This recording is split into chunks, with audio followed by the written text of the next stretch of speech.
I'd like to welcome you to my video talk that goes along with my new book, Feel Good About Your SNPs. I welcome you as well as your doctor or other healthcare professional because I really feel and hope that some of the concepts I'll present today will help you and your doctor to customize your supplement plan for you because you're a unique individual. It's not about any single SNP. It's not about any single supplement. It's about looking at the whole picture and working together and assessing biochemically as you go along how much progress you're making in terms of working towards better overall health and wellness. In spite of this format that allows me to take a little more time than I would if it were a timed live presentation and allows you to stop and listen to sections again as you need, there's still not going to be the time for me to go through everything in exquisite detail. So I highly recommend visiting the site dramyosco.com, where there's free online resources that you can access for additional information where it goes in more granular detail about certain subjects. The other thing is, this is not the most basic concepts that I'll present today in terms of looking at SNPs and the interaction between SNPs and their biochemistry. And so if you haven't already read the book Feel Good Nutrigenomics or watched some of the more basic videos or PowerPoints, that might be something you want to consider. And if you go to Getting Started and then the free online resources, you can download for free or read online for free most of my books, the guidebooks, as well as a large number of videos on a variety of topics. And although some of them are older, the content is still very, very useful because I go into specifics about a number of topics that I won't have time to touch on today. Part of why I was inspired to rewrite a book about SNPs and to do this video is that as genetic testing has become more commonplace, which I think is wonderful, a lot of people are finding out they have SNPs and panicking in a way I don't feel they need to. The other thing that concerns me is it's not just about a single SNP. It's not just about MTHFR. The positive of that is you don't need to worry or panic if you have an MTHFR SNP necessarily because there may be other SNPs that help to compensate for it. But you do need to pay attention to the entire pathway. The various components of the cycle do interact with each other, and this is why I don't believe in a one-size-fits-all program for everyone. I do believe it's important to individualize your supplement plan. I do believe it's important to go back and forth and look at biochemical tests to see how well you're progressing on your program. And this is part of why I share my resources and my time at no cost, because I realize it's not easy to customize your plan, that it would be a lot simpler if there were one single supplement that would take care of everything. But I think you'll see by the time you finish this presentation, each of us is unique. Each of us has different aspects that affect our health and wellness. And the optimal way to deal with your own health is to work with your healthcare professional and to customize your plan. I believe in using low amounts of multiple supplements because, as I'll show you in a moment, your body is so interconnected. The idea is to be healthy, and the body wants to be healthy. And using high doses of single supplements isn't necessarily the best way to balance your system. The other thing is, it's not just about individual SNPs, it's about epigenetics, transgenerational epigenetics, global regulation, as well as the way infectious diseases, toxins, stress, and your environment do affect your overall health. And I will give some examples to illustrate this point. I do want to go back to again reinforcing that your DNA isn't going to change, your genetic information won't change, but what will change is your biochemistry. How what you're doing and what you supplement with is going to affect what's going on in your system. And also looking at microbes. Bacteria can both be helpful as well as harmful and exacerbate problems in your system. And then I will touch on two things that I feel are important for all of us, regardless of SNPs, and that would be the concept of ion transport as well as ACAT.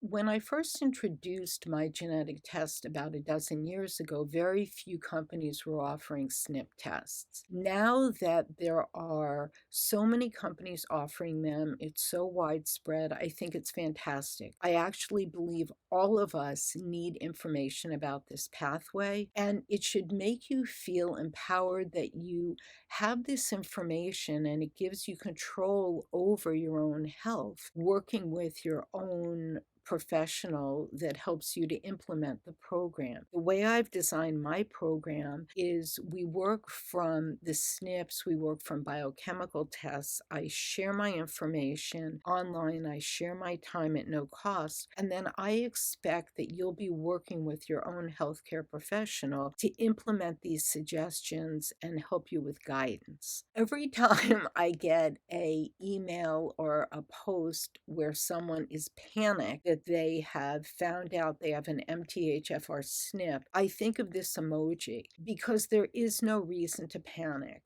Methylation is critical. You do want this pathway functioning, but it's not about a single SNP or a single gene. It's about looking at the whole pathway and not panicking. The beauty of it is it's a nutritional pathway. You can use supplements and food to help balance this pathway. And that's what's so exciting about the way our bodies are designed. They're designed to be healthy, and that this critical pathway is one that's a nutritional pathway.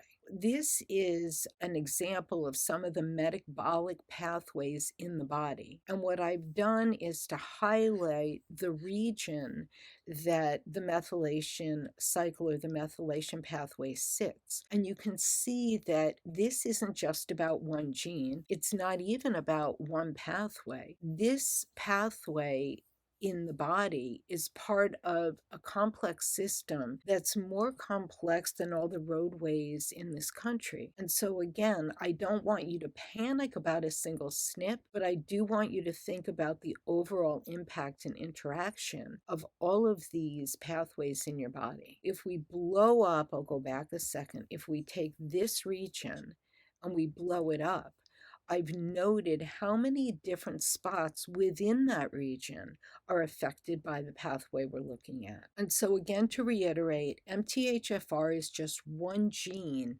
in the methylation cycle.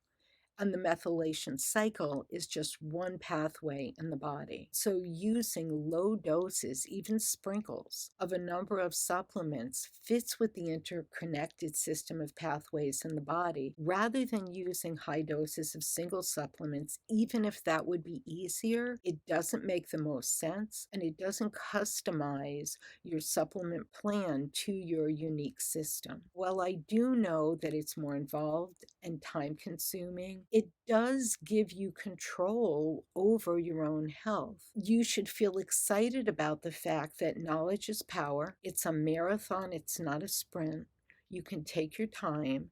You can work with your own healthcare professional and customize what you need for your own health. And we are all unique. Even individuals with the same SNP panel will likely have differences in other genes or other aspects of regulation in their body. Along those lines, at this point, people tend to be familiar with SNPs, but SNPs are only one type of variation that can occur in our genes. And the SNP panels that we look at aren't even taking into account all of the other imbalances that can occur. Even if you don't have a SNP in a particular gene, there may be another type of variation that's affecting the ability of that gene to function. This is another reason why we want to run biochemical tests in conjunction with SNP tests to assess what's going on in our systems. And so, again, I don't want you to panic.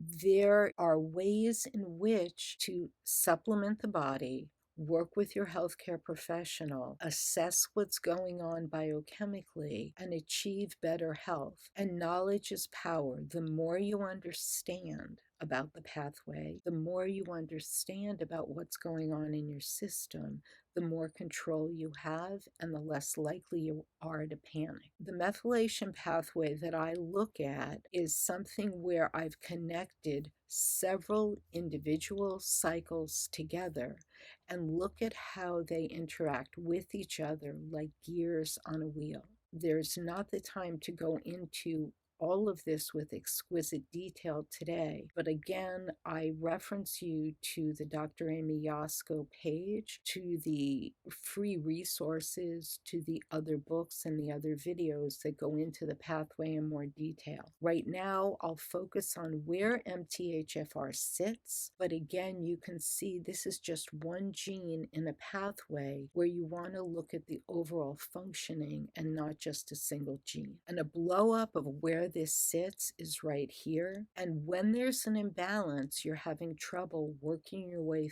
through the pathway in this direction. The use of 5-methyl-THF will help to bypass problems here, but you want to be paying attention to how much of this you're adding, because there's other issues that may happen downstream that can affect how well this is processed. And you do want to think about the fact that this is a cycle. So if you're adding very high doses here and we have a block here, eventually this is going to come around and we're going to be stuck with high doses of intermediates we may not want in the system. This again highlights why I prefer low doses of multiple supplements so that you have control over how much you're adding and how you're balancing your system. Even those with identical SNPs may have different epigenetics which affect the function of genes. So let's just take a moment and review what that is. If we look at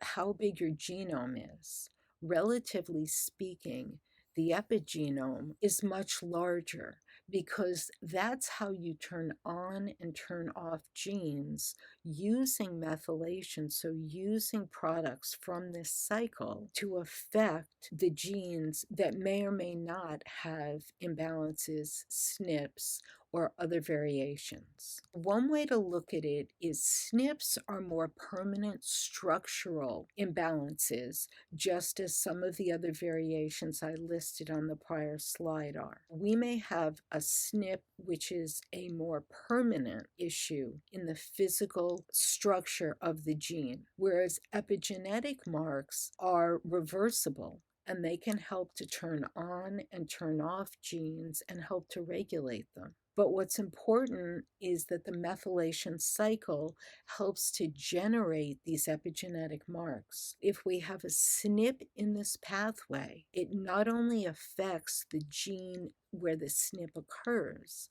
but it also impacts how easily we're able to turn on and off genes via epigenetics. If we look at methylation, a CH3 group, which is all a methyl group is, as a light switch that can turn on and turn off genes, we have many more of those than we do of a single imbalance in a gene. We want to be looking at our ability to generate methyl groups in general, as well as the specific SNPs that we're concerned about. In addition, it has been discovered over time that epigenetics, the ability to turn on and off genes, are actually inherited through the generations. And it's not just on the maternal side, but also on the paternal side that transgenerational epigenetics plays a role. Both grandparents and great grandparents and mothers and fathers affect both the ability to turn on and turn off genes through the generations, as well as the genetics you inherit in terms of more permanent mutations and SNPs to your DNA. Again, the reason we want to focus on the methylation cycle, first of all, it's a nutritional cycle that enables us to use natural supports through food and supplements to be able to work with your own healthcare professional and look at nutrition and balancing this pathway. This cycle generates methyl groups that are involved in epigenetics and the global editing function your body uses that may help to correct problems in any of the other 25,000 plus genes in your body. And again, the beauty of this is it's a nutritional pathway. So you can use natural supplements and food. I believe in nutrigenomics as the form of genetic testing to get information that can translate into positive choices that you make. And by looking at SNPs in this nutritional pathway, you can start to look at a personalized map for your imbalances, how they impact your health, and looking at ways in which to supplement while following up with biochemical testing to see if what you're doing is having a positive impact. Now, there are a few areas that I feel all of us should consider regardless of our SNPs, and I'll get back to those towards the end of this presentation. One is the situation with respect to ACAT and acetylation, and the other with respect to something called ion transport. And I would highly recommend that you look at the prior PowerPoint that goes into this in detail, because there isn't the time today to go into exquisite detail about ion transport. So at this point, we've talked about physical SNPs that impact the DNA. We also have methylation that can help turn on and turn off genes like a light switch, and that's called epigenetics. Methylation and epigenetics can be long-term and multi-generational. And then the next level of regulation we have is something called histone modifications. And the way to think about a histone, it's almost like a ball of yarn that your DNA can wind around to save space, essentially. And those modifications involve both methylation and acetylation. And acetylation is affected by ACAT and by the methylation pathway.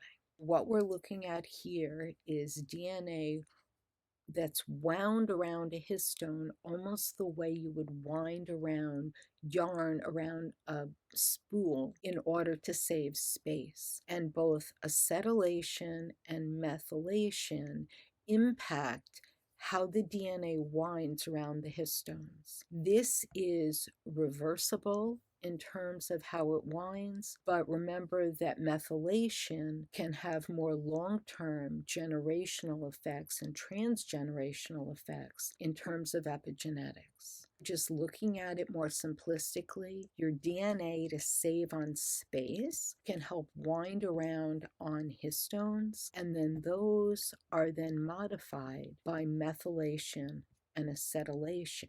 We have methylation affecting through epigenetics.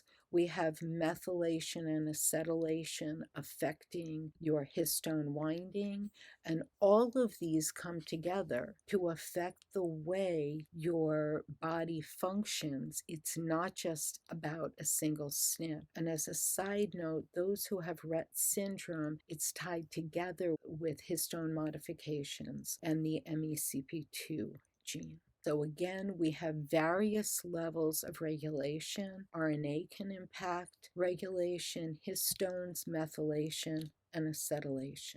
Why we want to look at the whole picture, why we want to look at the whole pathway, why we don't want to look at just a single SNP, and how your body is beautifully tuned to have overlapping layers of regulation because your body wants to be healthy. And just having a single SNP is not a reason to panic like the emoji that I showed you in the beginning. RNA nucleotides can have regulatory effects, and they're impacted by some of the SNPs in the pathway we look at, SHMT. Acetylation is affected by ACAT SNPs. Methylation directly affects epigenetics as well as the SNPs we're looking at in the pathway. So now let's look at actual biochemical impacts of the specific SNPs. Now that you understand that it's not just about a single SNP, it's about a number of SNPs in this pathway. It's about epigenetics. It's about transgenerational epigenetics, and it's also about more global regulation in terms of histone methylation and acetylation. Looking at biochemical pathways gives you a way to assess how well your pathways are functioning. We can use biochemical tests in order to look at how well we're doing in terms of supplementing to work on some of the SNPs we see. I will get back to this in more detail later, but ACAT is one of the SNPs in the pathway. The reason I feel that all of us should be paying attention to it, even if you haven't measured that particular SNP, or even if you don't know if you have an imbalance in that SNP, is that it may play a role with PANDAS, high cholesterol, and low lithium. So where are we so far? SNPs are just one type of variation that can occur.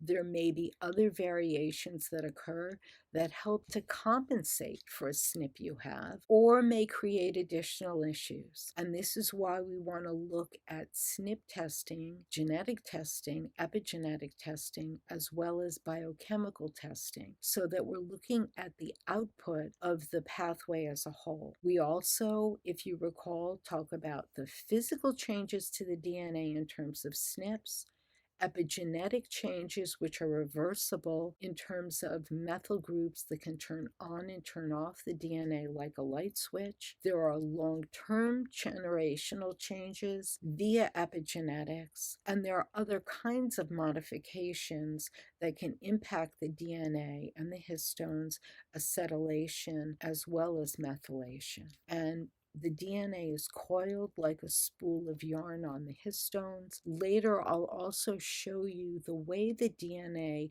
folds back on itself like a pretzel. Where those SNPs occur may affect how tightly that DNA is folded back on itself like a pretzel, or how easily you can get in and start the downstream processes from the DNA in order to make your protein. So what exactly is a methyl group and the methylation cycle? We know water is H2O, and I've written it this way to show the similarity to CH3, which is a methyl group. In water, we have an oxygen and two hydrogens. For methyl groups, we have one carbon and three hydrogens. But it's a simple group, and it's nothing to be scared of. This is a lovely diagrammatic representation of DNA methylation and the reference it comes from. We can take a spot where normally there's a hydrogen and replace it with a methyl group, and that occurs on the DNA. When these lollipops turn from yellow to green, that's how the body is moving around methyl groups to help to turn on and turn off genes. I do want to point out one moment, the carbon group here. Carbons are important. While we're used to thinking about the methylation cycle as a way to make methyl groups and move methyl groups around, what's also tied into that cycle is the ability to generate carbon groups and donate those in the body. And it's another reason why we want to be paying attention to the whole pathway and not just be focused on a single SNP or a single aspect of the pathway. We're looking at this whole cycle, and while methyl groups are being generated over here, and that's where a lot of the focus tends to be, in the folate portion of the cycle, We're generating and producing carbon groups that can be used. And we're also, in another aspect of the cycle, looking at the building blocks for DNA and RNA. When I talk about SHMT later, that plays a critical role in the balance between how much emphasis there's going to be on making new DNA and RNA bases versus how much emphasis there's going to be on the other aspects of the cycle. What sits at the top of the cycle, and we'll go back a moment, right here, THF, is actually folate. Folic acid is feeding in. And all folate is, or folic acid, is a chain of glutamates. That's something we want to keep in mind because too much of this could be a problem. But clearly, because this is sitting at the top of our cycle, and our cycle is going to play a role in methylation, in heart disease and healthy heart function, in making new DNA and RNA, as well as generating carbon units, that we want a delicate balance of enough of the starting materials so we can do everything we need. This is an interconnected pathway. It's a nutritional set of pathways and cycles. The beauty of that is we can use food and natural supports to strike a balance, and it's not about any single SNP. And we want to be paying attention to the fact that carbon units are important, and having some low level of folate, folic acid in the system is important because we're making the building blocks for DNA and RNA. We're hitting a balanced level for different amino acids. Epigenetics, methylation that turns on and off genes is important and involved. Balancing oxidation in the system is involved. It's not just about methylation.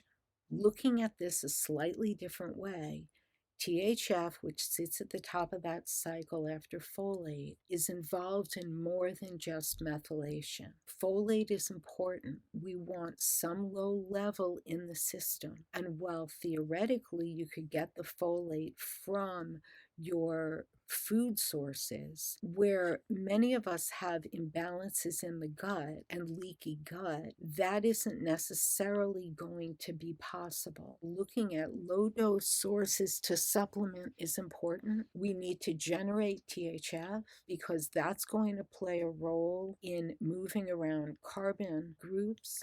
We need those for amino acid synthesis, for making DNA and RNA, and for other biosynthetic pathways. And when we have deficiencies in folate, it creates different types of anemia. It's not an iron deficiency anemia, but it's an anemia where your red blood cells are not the right size. If we look at the larger picture of imbalances that can occur health-wise if we don't have this whole pathway balanced, I know that a lot of the focus is often on homocysteine and the effect that can have, but that's just one piece that affects our health. Decreased methylation can play a role in cancer and aging, neural tube defects, as well as improper myelination of nerves. Decreased BH4, which I'll only touch on lightly today, but there are entire other videos and PowerPoints on this topic, that affects your neurotransmitters, as well as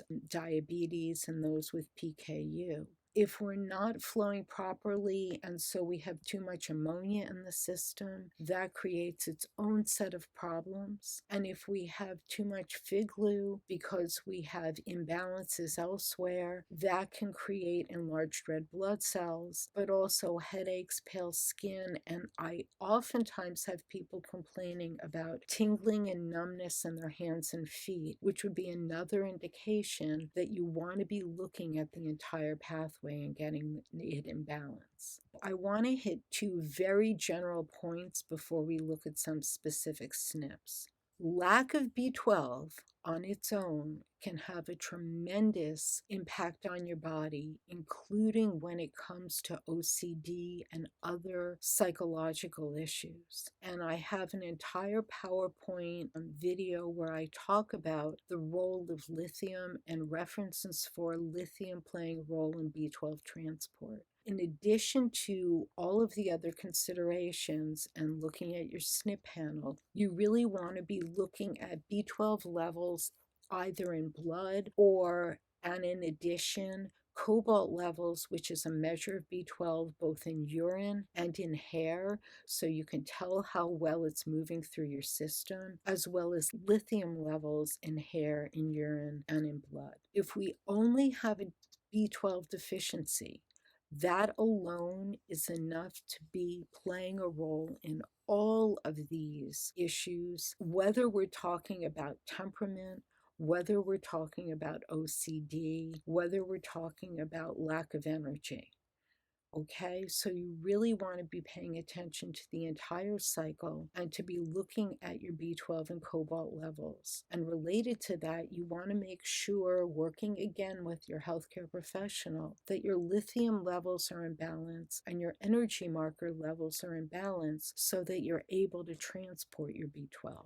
Just a number of references looking at the fact that lack of B12, which can be monitored in part by looking at cobalt and cobalamin levels, plays a role in OCD, both in children as well as adults. And in studies, you can see that the B12 levels in those with OCD issues are significantly lower than those of controls. From the same article, looking at the fact that B12 levels are lower, and that plays a role in OCD. Reiterating, we want to pay attention to B12, to cobalt levels, as well as lithium levels. And lithium not only plays a role in B12 transport, but it may play a role in a number of other issues, whether we're talking about attention, stem cell maturation, balancing glutamate and GABA, protecting your neurons, and your level of some gray matter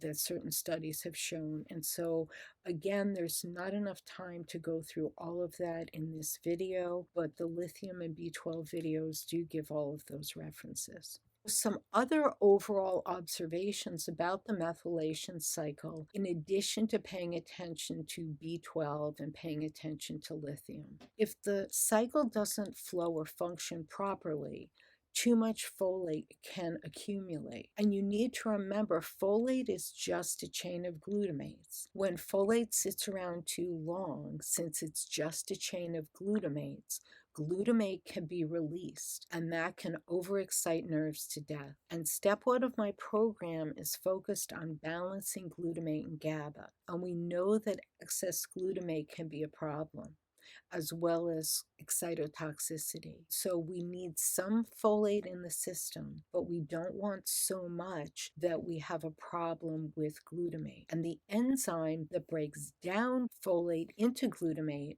is actually controlled by methylation. So we have a catch-22 here where, again, low doses of a number of nutrients to gently support the system rather than using high doses of any one supplement is the approach I take. A second consideration is that if methionine is not processed properly, it can accumulate and cause toxicity. And that's why I don't like to add high doses of methionine unless we know the levels are low by looking at biochemical tests and, again, working with your healthcare professional. On the other hand, if too much of the methionine is processed and converted to taurine because of excess CBS activity, then the methionine will drop too low, and that could create a problem. And then we have not enough glutathione if taurine is too high. In addition, high taurine can put excess pressure on the latter part of the pathway, creating a greater requirement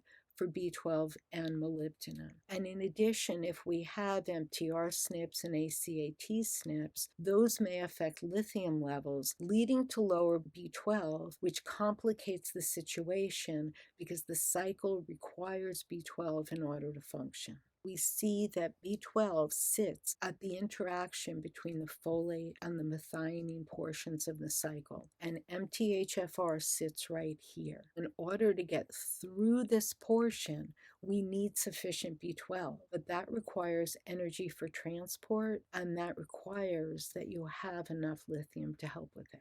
looking at where MTHFR sits, simply supplementing with 5-methyl-THF isn't the answer, and I don't believe in using high levels of 5-methyl-THF because if we look at where we're going, too much of this may build up over here and cause problems related to SHMT. Again, THF sits at the top of the pathway. That is generated by folate or folic acid. Remember that folate and folic acid are chains of glutamates, and so we need some in our system, but we don't want to be using high doses. Even by the name, you can tell that THF is a polyglutamate. Glutamate is essentially sitting at the top of our pathway. Folate has a glutamate tail. And N means how many of them are there. So when we look at what folate is, it's glutamate in a tail.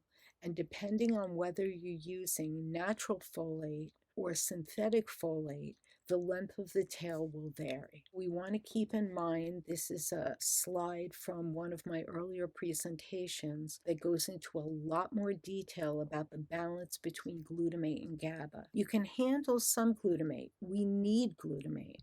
But if your cup is overflowing, that's when we start to see problems with our nervous system. We want to be paying attention to the various intermediates in the pathway because they affect the larger biochemistry. We talked about FIGLU, we'll get back to that. We'll go back to SHMT again, talked about folic acid, 5-methyl-THF, building blocks for DNA, and where folic acid sits in this pathway.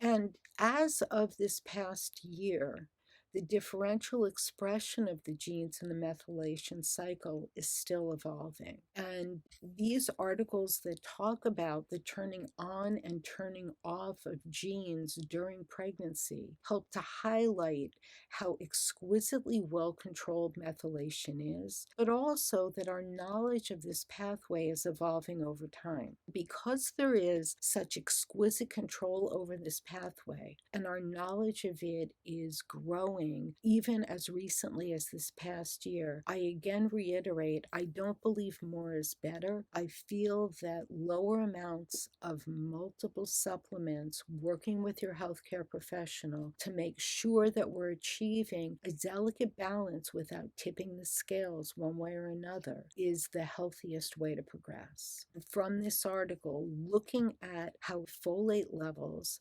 folate being important, not a villain, that we need in our systems. And this is showing the differences during pregnancy and with various issues that can occur during pregnancy.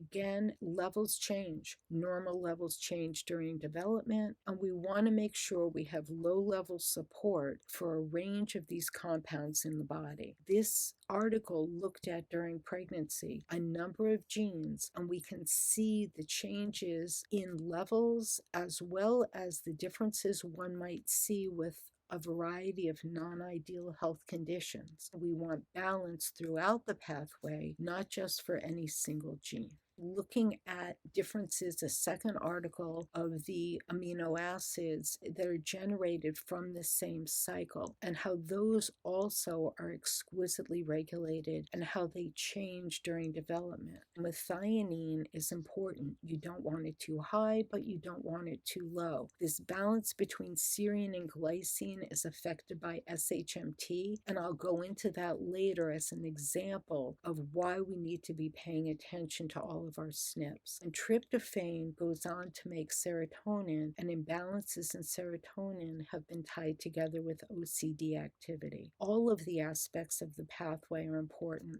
whether we're talking about B12, whether we're talking about tryptophan when it comes to OCD. So Feel Good About Your SNPs goes through each of these SNPs in detail, and I talk about in each chapter what biochemical tests you and your own healthcare professional may want to look at to assess if you're achieving the kind of balance you need, and if the supplements and nutritional supports you're using are giving you the desired effect. Again, I want to reiterate that you do need some folic acid. It's going to feed into THF, and it plays a role both in methylation as well as creating units that we need for the building blocks of DNA and RNA. And when it comes to folate, it's divided into two stages. The ability to make folate, which as humans we do not have, and utilizing it downstream. And because we can't make our own folate, it requires that we need some low dose folate in our system so that we have it for the downstream utilization that we need for some of these other reactions. Keeping in mind not just about folate, but other nutrients people add and achieving a balance. We do want some folinic, but too much of it can inhibit some of the genes that we're talking about that are important in balance for DNA and RNA. And if we don't have enough SHMT function because we've added too much folinic, it can limit the amount of DNA bases we make, it can predispose to DNA damage, and that's a recipe for potentially having issues with cancer down the road.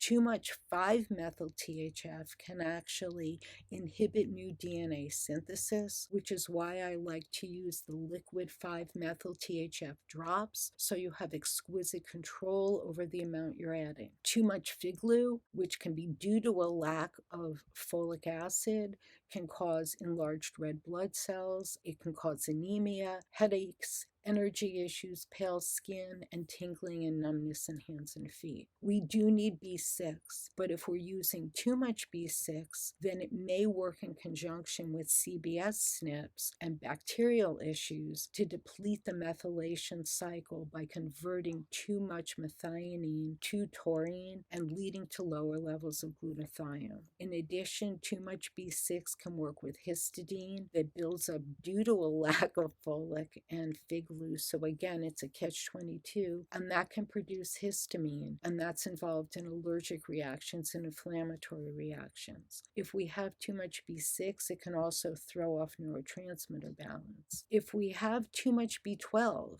and we don't have sufficient balanced lithium and energy supports in place, then what we may do is further deplete lithium, and lithium's playing a role in the body, not just in B12 transport. We also want to think about bacterial issues. If we have a lack of B12, it can cause a more acidic environment in the gut because acid helps to absorb B12. And if we have that as an issue secondary to low lithium, it can create an environment that's so acidic that it can favor H. pylori. And then we end up with another catch-22 in that the H. pylori can lead to low B12 levels. So we actually do need balanced amounts of all of the intermediates in this pathway.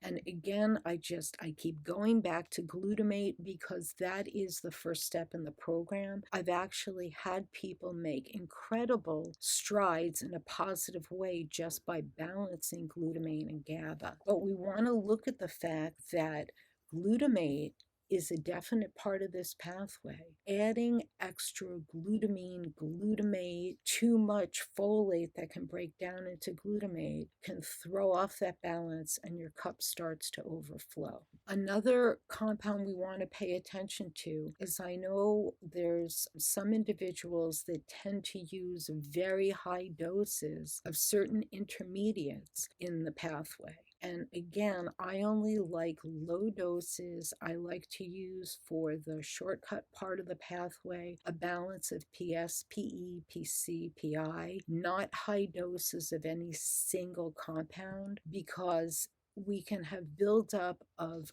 other compounds in the body that have actually been implicated in some forms of cancer. And if we don't have sufficient balance for DNA bases, and so we're having problems with imbalances in our DNA that also can pre-expose to cancer, we're having more than one place of an imbalance then between high levels of compounds that could be an issue combined with not enough starting material for DNA bases. Just just some references, that we want to be paying attention to all the compounds in this pathway, and a urine amino acid test will let you know what's going on with these various intermediates in the body. I've gone into this in detail before. I'll go through it a little more quickly. I have talks on this and articles I've written, but we want to be using not only low dose 5-methyl THF, but we need a balance between making sure we have folate and some level of folic acid in the system. If we don't have enough, big glue will build,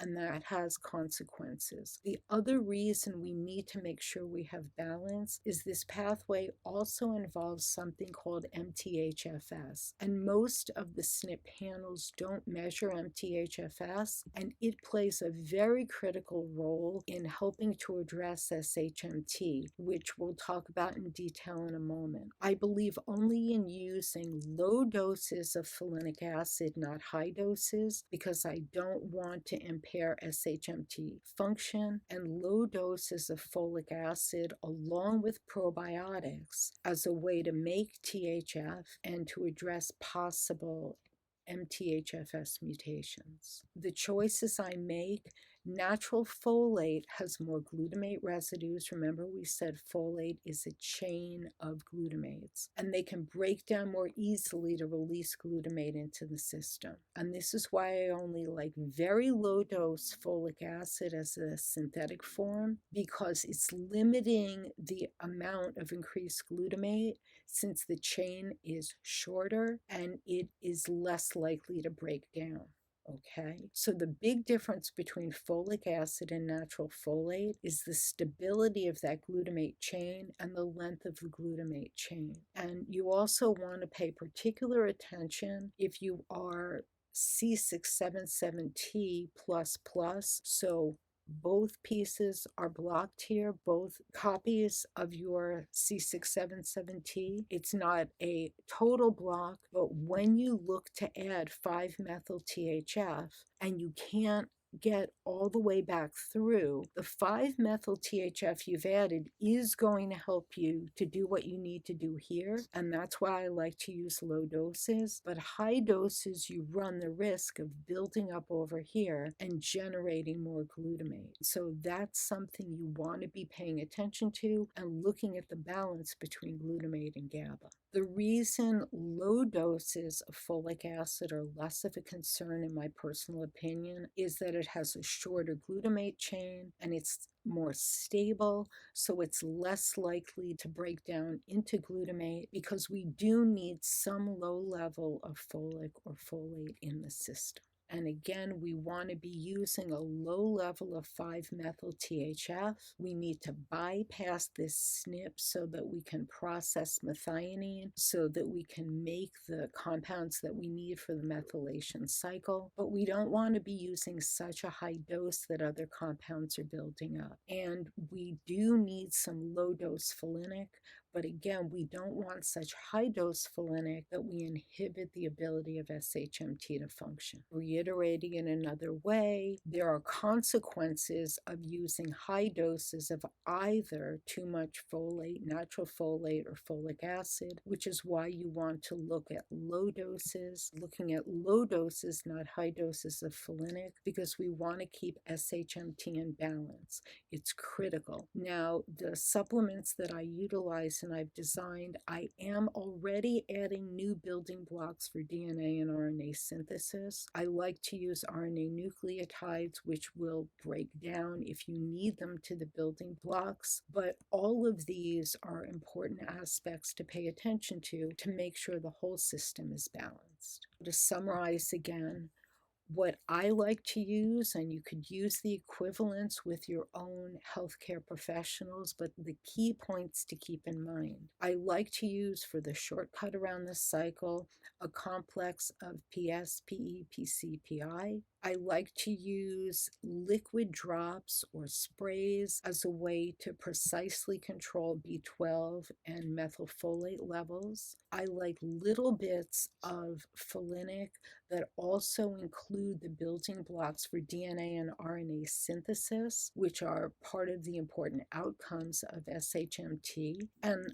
I like to use the general vitamin I designed that has low levels of the compounds needed in low doses to support gently all aspects of the methylation cycle. Reiterating why you want a little bit of synthetic folic acid, this is a reference, it's not just coming from me, is that unlike folate from leafy greens or natural folate, synthetic folate isn't requiring more B12 in order to function in certain pathways. It also has a shorter glutamate chain, and that chain is more stable and less likely to break down. And we want to be looking at biochemical tests and looking at MMA levels, not just FIGLU levels, so we know if we have problems with folate as well as problems with B12. And all of those are biochemical tests as well as blood work one can run. And again, not just me saying it, that we need some level of natural folate or folic acid in order to make sure that the entire pathway is functioning properly, particularly because we need the building blocks for DNA synthesis. Otherwise, we run the risk of DNA damage, and DNA damage is a risk factor for cancer and aging down the road. From this article, we want to be paying attention to B12 levels. We want to be paying attention to low doses of 5-methyl THF.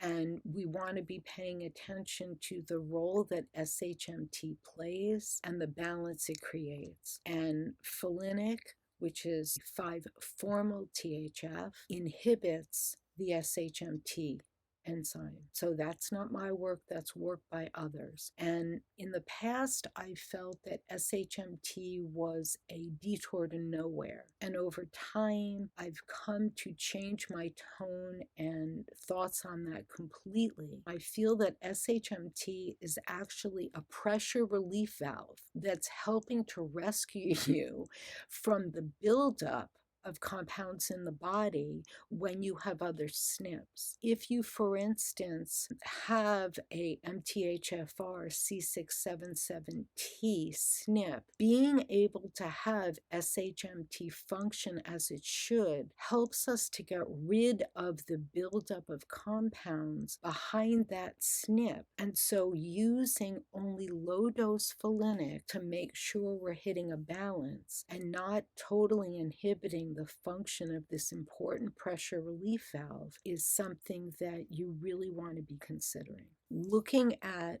we need some level of folate, folic acid for THF because we need to make building blocks of DNA. We need some level of 5-methyl THF for our methylation cycle to function. We need B12, but if we have too much 5-methyl THF, which is again why I like to use the low-dose liquid methylfolate drops as my source of it, that can cause a trap so that we end up with B12 depletion, and B12 sits at the critical juncture in order for the methylation cycle to function. And if you recall from the earlier slides, lack of B12 has profound psychological effects, including playing a role in OCD and repetitive behaviors. So we want to be looking at low doses of this critical compound, but not such high doses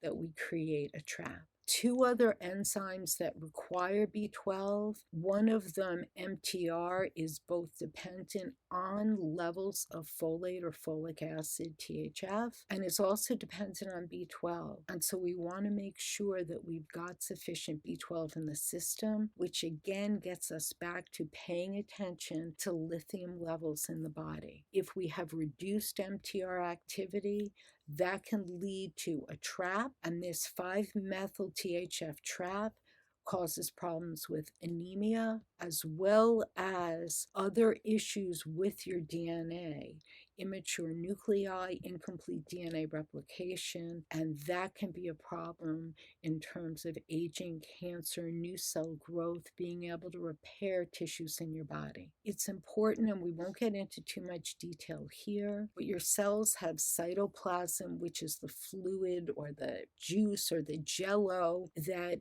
the mitochondria live in and other organelles live in, and then the brains of your cell, which is the nucleus. And a lot of what we're talking about is happening in both compartments of the body. Your new DNA synthesis is happening in the nucleus. These methylation reactions are what's happening in the cytoplasm. And if we trap in the cytoplasm what we need for the nucleus, that creates problems down the road. I've mentioned a couple of times the type of anemia that can occur if we don't have sufficient folate in the system or if we don't have sufficient B12. That can be measured on a blood test, or aspects of it can be measured on an OAT test or a MAP test to know that this is the type of anemia that's occurring. It's not just iron deficiency anemia when someone has anemia, but a lot of the individuals on the program I work with have anemia, but also issues with numbness, tingling, instability, memory loss. And that's when you want to be thinking about what's going on in terms of supplementing. Do we have enough folate or folic acid? Supplementing with low-dose folic. Do we have enough building blocks for DNA and RNA synthesis? Do we have enough SAMe that's being generated? And what's going on in terms of making sure SHMT is functioning and that we have low levels of 5-methyl-THF? Again, we don't want to forget about the gut. I feel that one of the key features of the program I've developed, aside from looking at the methylation cycle and the biochemistry of that, is to be looking at what's going on in the gut. B12 is taken up in the gut, and that requires intrinsic factor as well as some adequate level of lithium. Gut pH plays a role, and we also need energy for transport. So we want to be looking at all of this in the system. And if there isn't sufficient B12, what may happen is the gut environment becomes more acidic to try to pull in more B12, and that creates an environment that's conducive to H. pylori, which then can turn around and deplete your B12 further. And there are entire PowerPoint presentations and videos where I talk about H. pylori in more detail. To highlight, intrinsic factor plays a role in transport of B12, and some of the supplements that I utilize that include intrinsic factor, again in low doses, would be Methylmax for those that are COMT that has methyl B12 as well as intrinsic factor, Folinic Plus for low dose folinic that has adenosylin hydroxy B12 in it that should be tolerated by all, as well as intrinsic factor to help with transport. Those that have high ammonia levels or some of the CBS or NOS SNPs, again, hydroxy B12, which is a more generic form of it that should be handled by everyone, as well as intrinsic factor. The ACAT BHMT compound for those with those SNPs with adenosylin hydroxy B12 and intrinsic factor, and low dose levels in the general vitamin of all-in-one. Getting back to why you want to be paying attention to what's going on in your gut, it's not just about SNPs, it's not just about methylation, is that your bacterial balance helps with folate uptake, folate generation. Remember, we talked about the fact that humans can't make their own folate. They need bacteria to make it for them, or they need to be taking it in as a supplement. And what's going on with your flora and your normal flora balance in your intestine plays a role in leaky gut, in other health issues. PANDAS, PANS, OCD are tied to imbalances in the gut, and the balance of strep and mycoplasma that are also involved in playing a role in PANDAS and PANS. Not just me saying it, other peer-reviewed articles talking about the fact that microbial balance is very important for having adequate production, not just of folate in your body, but also in the balance of normal flora in your system so you can transport B12 and other nutrients. The two probiotics that I like to use are Lactobacillus and Bifidobacter. I'm very, very particular not just about the supplements for methylation and for DNA and RNA synthesis, but also I'm that particular about the normal flora. And as I'll show you in a moment, that comes from my background in microbiology and antibiotic resistance and antibiotic transport. Another article, probiotic bacteria that are important. The two probiotics I like are Lactobacillus and Bifidobacter. I like to use a variety of different strains. I like to rotate them because they will start to compete with each other and overgrow each other and become resistant to each other. And there's a handout I have about probiotics that I give you when you run gut tests that explains in more detail why you want to be rotating your probiotics and why I only like to use particular ones. Rotating, looking at different lactobacillus strains and different bifidobacter strains. If we don't, we may run into problems with some organisms that have other impacts on the body. And also there's an entire talk on metals, microbes, and methylation and mitochondria and how the various microbial organisms not only can create a problem with leaky gut and play a role in nutrient uptake, but also they can hold on to metals in your body, and that creates compounding effects in terms of health. Again, lactobacillus and bifidobacter. We also need normal flora in our body in order to make vitamin K. We can take vitamin K as a vitamin supplement, but you want normal flora in your system. A number of individuals that I read files for have problems with imbalances in their gut flora, nosebleeds, bruising, bleeding, and all of those are situations where you want to be thinking about vitamin K levels with your healthcare professional and having the proper flora in your gut. Reiterating, we need, I think I've made this point enough today, you need some low-level folic acid, folate in your system. Humans cannot make it, and we need to have the correct microorganisms to help us with it. Either you need to use supplements like low-dose folic in your system, or hope that you have the right normal flora and that you can produce the folate from the leafy greens you eat. And because most of those I work with, I find don't have the right normal flora, tend to have leaky gut, oftentimes have problems with bruising and bleeding and indications to me that they're not generating the compounds they need from the normal flora in their gut, is another reason why I like to look at low doses of all of the nutrients that you need for all of the pathways, including the one-carbon reactions. Again, highlighting normal flora, Phytobacter and Lactobacillus that help us to make the folates that we need. And this is tied together with MTHFS, which we'll talk about in a moment, that helps to balance SHMT activity so we can make the building blocks that we need for new DNA and RNA working from some low-dose folinic. We don't want such high-dose folinic that we inhibit SHMT, but we need some in order to be making all of the compounds that we need to repair damaged tissues. And if you think about just that interaction, if you don't have the right normal flora, and if you have gut irritation, and if you need to be making new DNA and RNA for new cells for repair, you need those building blocks. And I talk about the need for DNA and RNA building blocks for new cell synthesis in some of the other PowerPoints and videos that are more focused on nucleotides and their importance in the body. Now, I know there's been a trend lately to use bacillus as a probiotic. I'm not comfortable with that. My thesis work studied bacillus.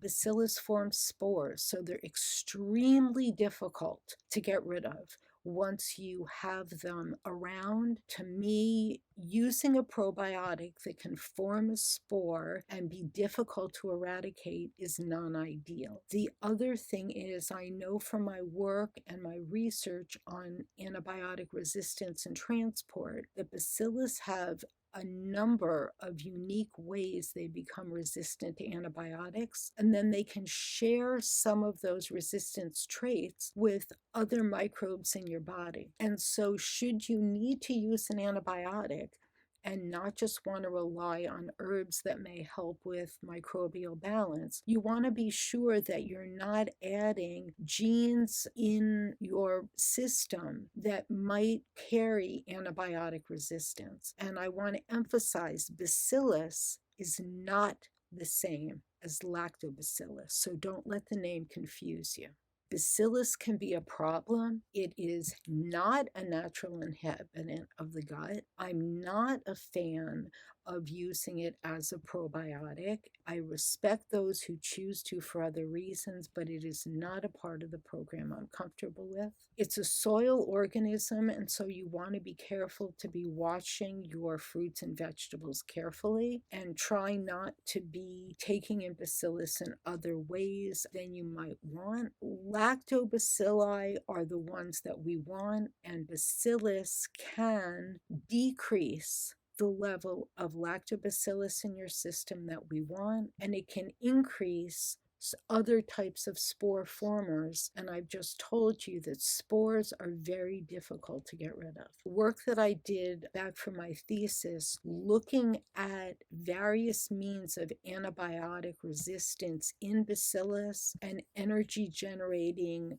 compounds, looking at the equivalent of mitochondrial type of transport, was what I studied for my thesis work. And that's why I pay very close attention to antibiotic resistance, the probiotics we use, what herbs I'm comfortable using, rotating herbs and using multiple herbs so that we don't have resistance to any one herb, looking at generating adequate energy so that we don't have various types of resistance and transport issues, and looking at what's going on in terms of the mitochondria. And bacteria will take up a number of different kinds of antibiotics. This was another article review written in a review, and looking at the role that's played by bacteria in terms of antibiotic resistance and multiple resistance. The background references that I talk about with my peers in this article show the range of resistance that can occur. It's not just about aminoglycosides, and why I get so concerned about microbial balance, what goes on in the gut, probiotics, using a range of different herbs if you're choosing to, and not just using high doses of a single herb that can create resistance problems. These are all the background references in that article, looking at the kinds of resistance that can occur to antibiotics, which you want to make sure you can react to if you need, based on strains of bacteria and achieving proper microbial balance in your gut. Also, in susceptible individuals, those that are a little more immune compromised, bacillus, besides being a spore former and running the risk of inhibiting the growth of what you want, lactobacillus and bifidobacter, they may also cause infections if we're not careful. and additional articles talking about this. So it's not just what I'm saying, but referenced articles why I am so careful about the types of probiotics I like to use and running gut tests on a very frequent level. I also know that there are some probiotic mixes that use various types of streptococcus. I'm not a fan of that either. Again, I only like probiotics that utilize a variety of strains of lactobacillus and bifidobacter, and I like to rotate those so that we get a nice mixture and that one species doesn't push out another. The other reason that you want to be careful, again, is antibiotic resistance can transfer from one organism to another. And so this study is looking at the fact that genes can, in fact, be transferred from one organism to another. And so you want to be paying very careful attention to the probiotics you're using. Probiotics will change over time that are available. And so at any point, you can go on the HHI site, get a complete list of probiotics that are currently available. And this gives you a sense of the range of probiotics. I like to use the range of strains I like to use, and I like to rotate them so that you're getting a nice balance of the different types of lactobacillus as well as bifidobacter. Coming back to why do we care? Besides the fact that we don't want microbial imbalances in the body that can cause leaky gut, that can lead to organisms that can hold on to metals and deplete our mitochondria, but we also want to be able to have a way to transport B12. We want to think about H. pylori in the gut pH, lithium levels, and methylation. And this is another reason why we want to be looking at every ingredient and every supplement that we add to make sure it has a balance of what we're looking for, and why I highlighted earlier how I like to use a little bit of intrinsic factor in the supplements I choose. Again, there is an entire PowerPoint on the topic of H. pylori. I can't go into it. This talk is trying to hit on a number of key targets to show you that it's not just about a single SNP. It's not just about MTHFR. It's about the entire methylation cycle as well as all of these other health aspects. But suffice to say, H. pylori can have an impact on everything from B12 levels to ammonia and taurine to neurotransmitters to affecting membrane fluidity and leaky gut. H. pylori can live in the mucus layer, and in a few moments I will talk about ion transport and mucus levels and how that may predispose the population that we work with to H. pylori, although H. pylori is reported to be a problem in anywhere from a third to half of the adult population. And the H. pylori takes advantage of the fact that there's this mucus layer, so it can hide in there in spite of the very acidic environment in the gut. And so it's attracted to the acid environment, but then it hides within it and creates what's called urease in order to make a cloud of a pH that enables it to survive. So again, we want to be looking at gut flora health.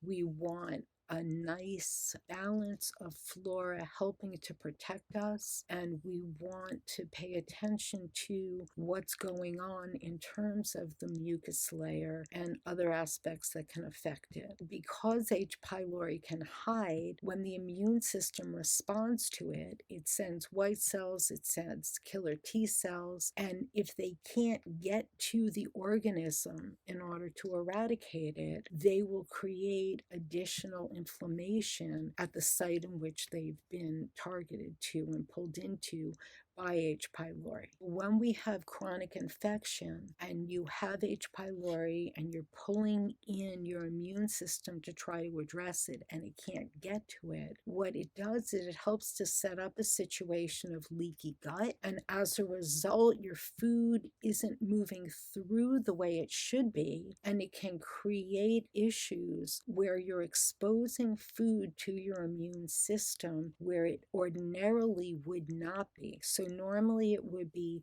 degraded and move through in a different fashion. But when we have microbial issues, that pathway, along with leaky gut, becomes compromised, and we can end up with a range of food intolerances. And remember, there's a difference between a true allergy you really want to avoid, IgE, and a food intolerance, IgG, that may be secondary to leaky gut and H. pylori. Looking at this another way, H. pylori is able to burrow down and hide in the gut and create inflammation, create imbalances that then cause further problems. And I again refer you to the longer talks that I've given on this topic.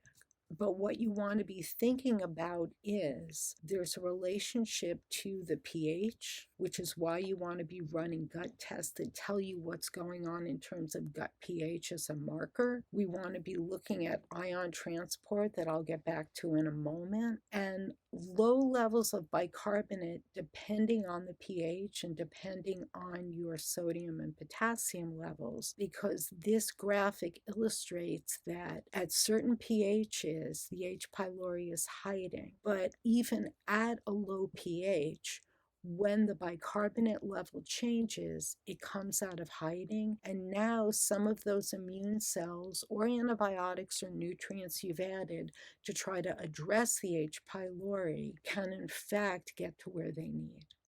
Getting back into methylation again, H. pylori may in fact be a problem in terms of further exacerbating B12 deficiency, and that's going to play a role on methylation.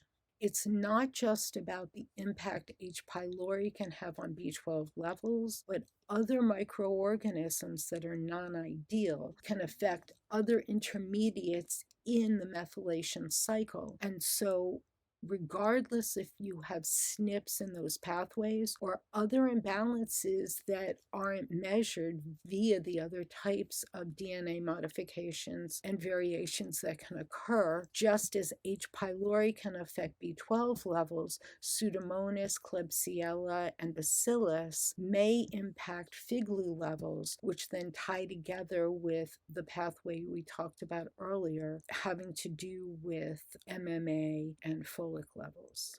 If we look at this pathway, certain bacteria, including Bacillus subtilis, are able to increase the reaction at this point. It can cause a higher level of Figlu, which we know needs to be processed using folic acid and tetrahydrofolate. And so if we're already having imbalances in the methylation cycle and we're having problems getting to where we need, and we don't have nice probiotics in our body to help generate what we need, and we have imbalanced flora to exacerbate this pathway, we start to be having greater problems secondary to microbes in the body that interact along with the SNPs that may already be present in our methylation cycle. And some of these compounds one can measure on a UAA in order to look and get a sense in combination with gut tests of the imbalances. And this is when I keep emphasizing biochemical testing as well as SNP testing to have a more comprehensive sense of what's going on in your body. If we tie it back to the methylation cycle, let's look at where we are here and what's being affected here by microbes.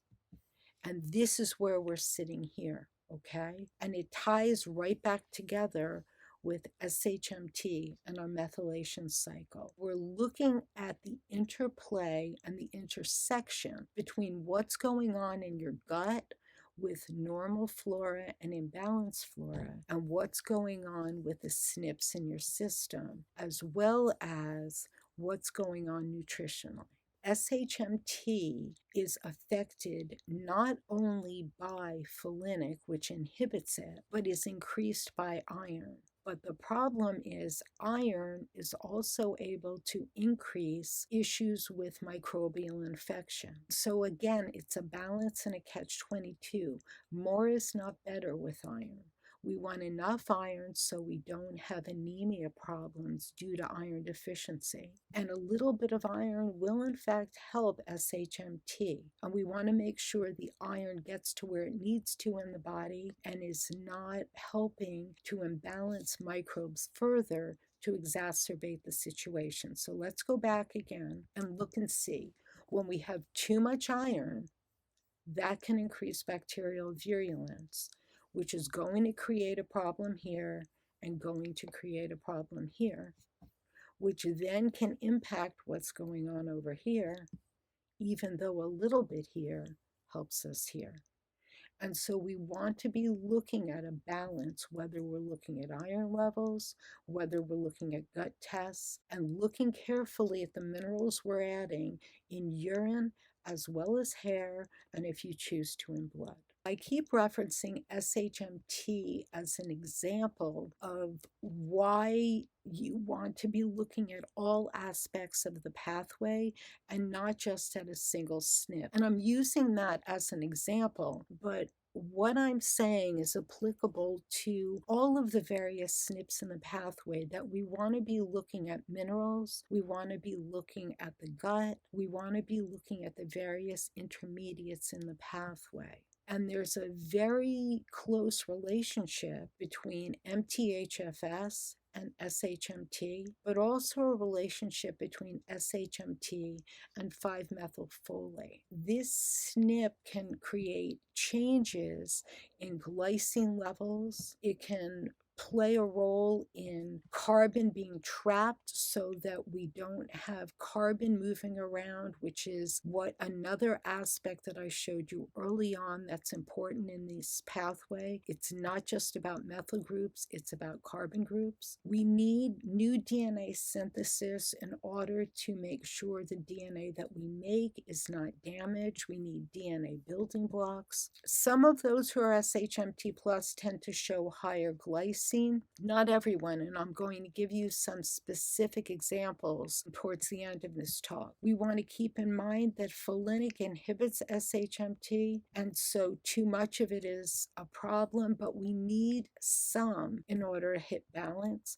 Iron increases SHMT, but can also increase bacterial virulence. And an article that talks about how Down syndrome, which is an extreme example of overactivity of the CBS enzyme, may actually help to compensate when the pressure relief valve from SHMT is impaired. Just some pages out of the Feel Good SNPs book where I'm talking about this SNP and reiterating that I had originally felt that the SHMT SNP was a detour to nowhere. I felt that it diverted traffic from your methylation cycle to a detour that depleted what you need for your methylation cycle. And I could clearly see the purpose of SHMT, that you needed it for building blocks for your DNA and your immune system. But I know that I'm already adding low-dose building blocks for DNA and RNA and supporting the immune system with my general vitamin and other specific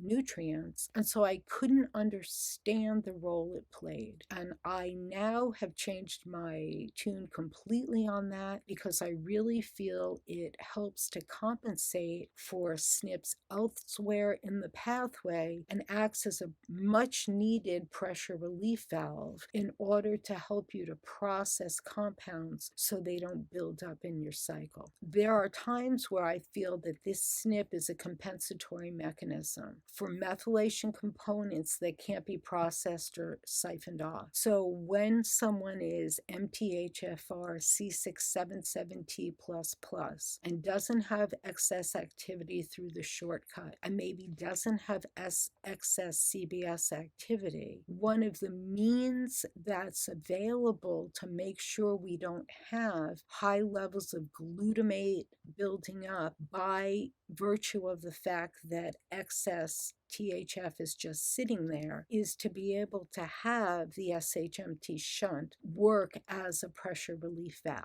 In each of the chapters, as I mentioned, I talk about markers that you can focus on for biochemical tests to assess how well you're doing in terms of supplementing to help to bypass some of the SNPs. Also, to recognize that even if you don't have a SNP in a particular gene, you may have another variation. And one way to assess what's going on is biochemical testing. And so I try to give you a list at the end of each chapter of tests you and your own healthcare professional may want to consider to assess how well you're doing biochemically, not just looking at your genetics. A lot of the work on SHMT SNPs, I do give you a number of references, have been done by others. And as I said, I used to feel that SHMT was a pathway to nowhere, and I have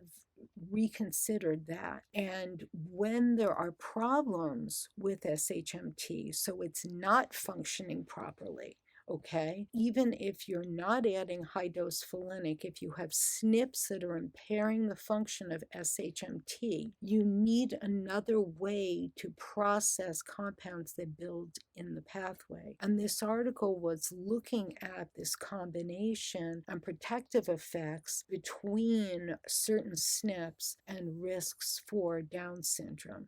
So again, the balance that your body creates, more SNPs isn't necessarily a cause for alarm. If there is a SNP that might have a serious impact on your body, oftentimes those are the individuals where I see a number of other SNPs that may be helping to compensate. I've referenced this book by Dr. Deeth before. It's an amazing book. It's an older book, but every time I read it, I find more things I hadn't seen before. This is a slide that I've referenced and shown before when I go through the puzzle of autism and go through the SNPs one at a time in some of the other longer, more targeted PowerPoints. But the point that Dr. Deeth was making here is folinic 5-formyl THF has a range of effects, including inhibiting SHMT.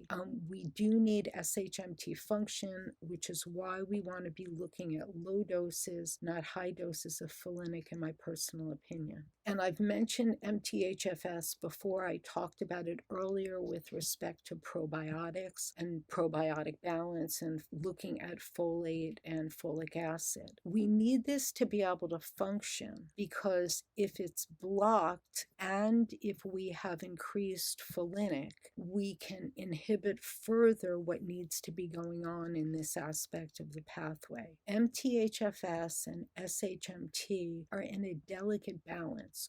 We need new DNA and RNA synthesis, but we also need methylation. And we need the methyl groups to be generated, we need carbon groups to be generated, but we need building blocks for DNA and RNA. We want to achieve a delicate balance by looking at small amounts of a range of nutrients and following up with biochemical testing, working with your healthcare professional. So again, folinic acid, a little bit is fine. Too much of it can create problems by inhibiting SHMT. Just looking at it a different way, folinic acid, some people use a prescription form of it. You want to defer to your own healthcare professional. If your own doctor or healthcare professional feels that's necessary, defer to your doctor. If there's not a defined reason for using high doses, you do want to keep in mind the impact high doses may have on SHMT and other aspects of the methylation cycle.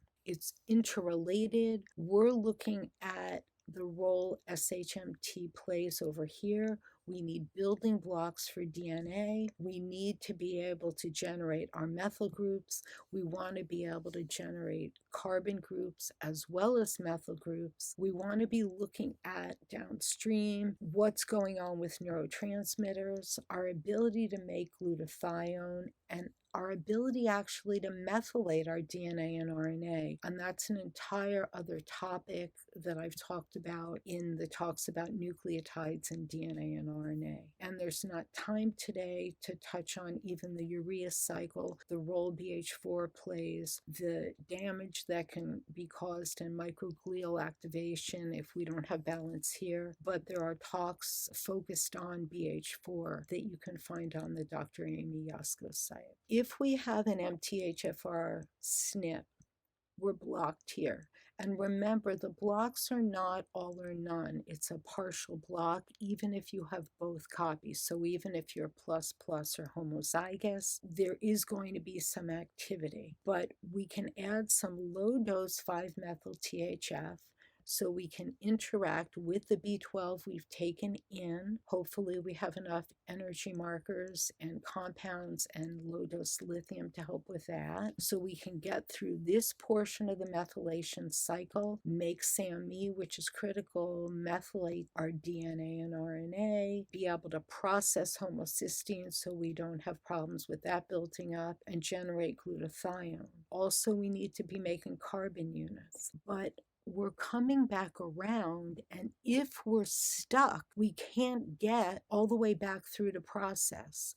And if we have too much THF sitting here, it will break down over time, and it can help to increase glutamate levels, and that can overexcite your nerves. And so we are having SHMT at this point, beautifully designed by nature, to not only make building blocks for DNA, but as a pressure relief valve. So let's look at this again. If we have a block here, and we've added material here so we can do what we want to do over here, you still need to think about what's happening over here.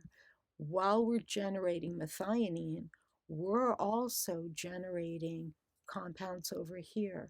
And if we can't get all the way through, these compounds can build, glutamate can be released, and so having a pressure relief valve is important, which is why we want to be paying attention if we have an SHMT SNP, and we don't want to be inhibiting its activity with high doses of folinic unless there is a defined reason your healthcare professional feels that's necessary. Again, looking at the interaction, how many places SHMT is playing a role in the cytoplasm, as well as we talked about it playing a role in the nucleus in terms of generating building blocks for DNA.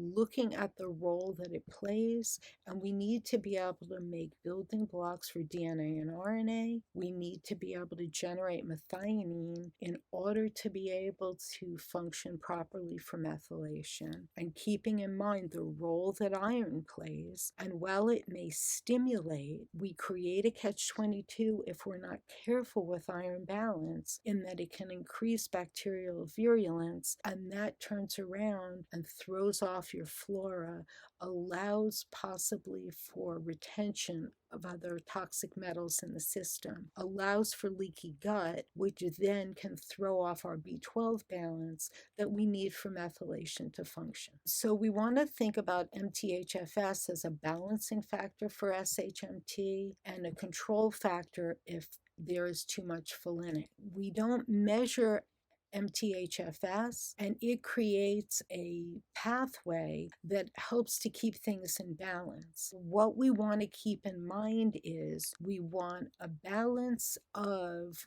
low amounts of support for MTHFS, low amounts of folinic, and making sure that our SHMT can function as a pressure relief valve.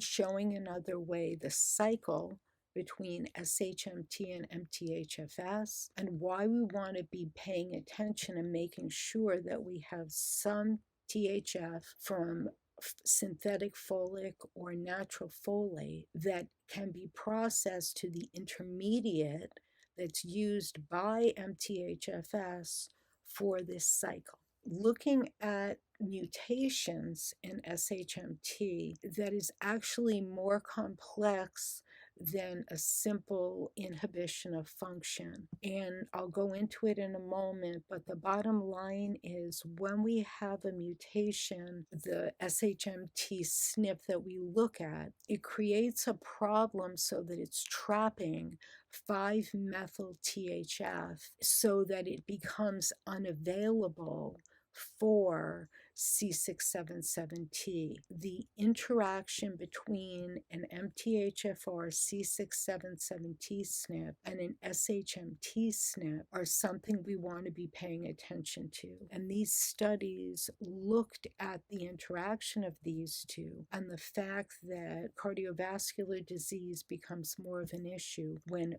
both of these SNPs are interacting together. What we're looking at here is the interaction of SHMT and C677T. If we're having a problem here, we need to be adding this compound. But as I'll show you in a moment, if in addition we have a SNP in SHMT, that SNP allows for the trapping of 5-methyl THF, and it's complicated by the fact then that we don't have the function we need of SHMT in the nucleus to generate the building blocks we need for proper DNA synthesis. Again, looking at the fact that this SNP interacts with the C677T SNP to create a larger problem together that has an impact on cardiovascular disease. And where the problem is coming in is that this SNP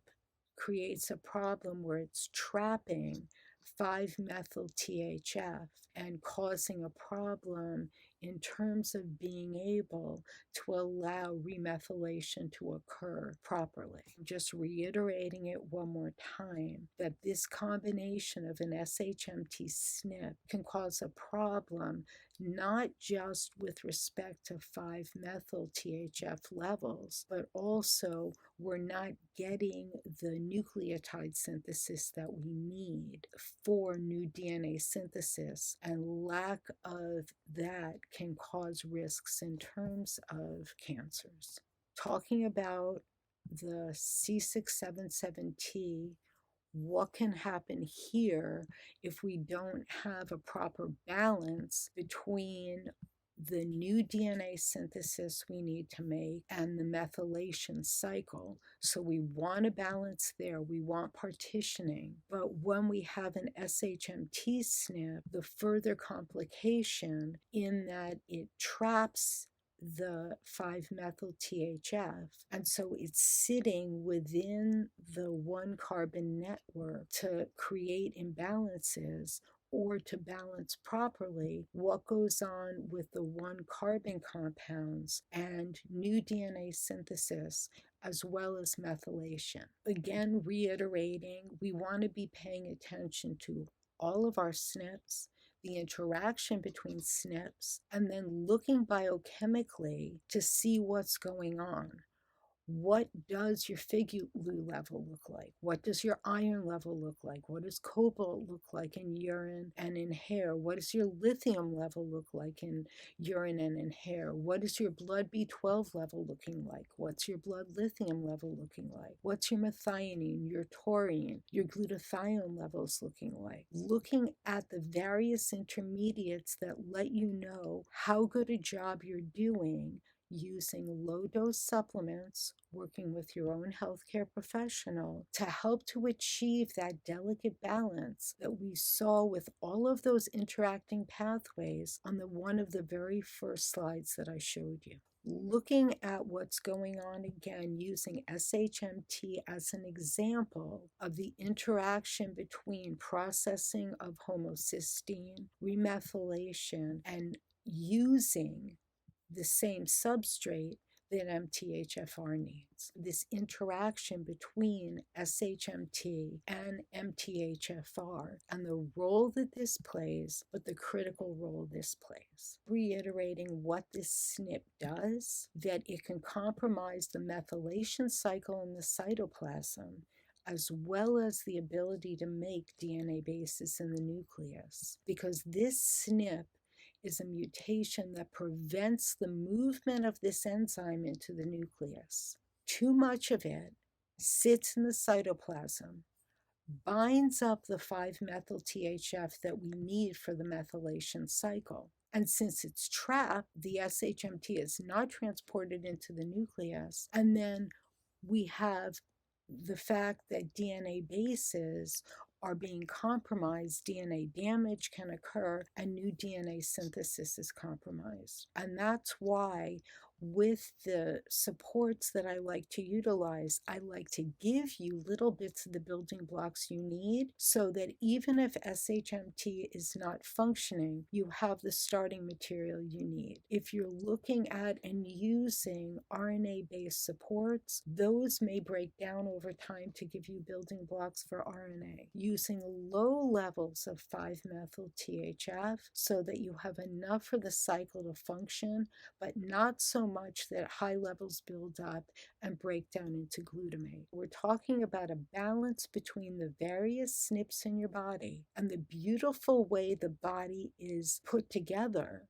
so that it's designed to be healthy if you look at the balance and not just focus on any single SNP.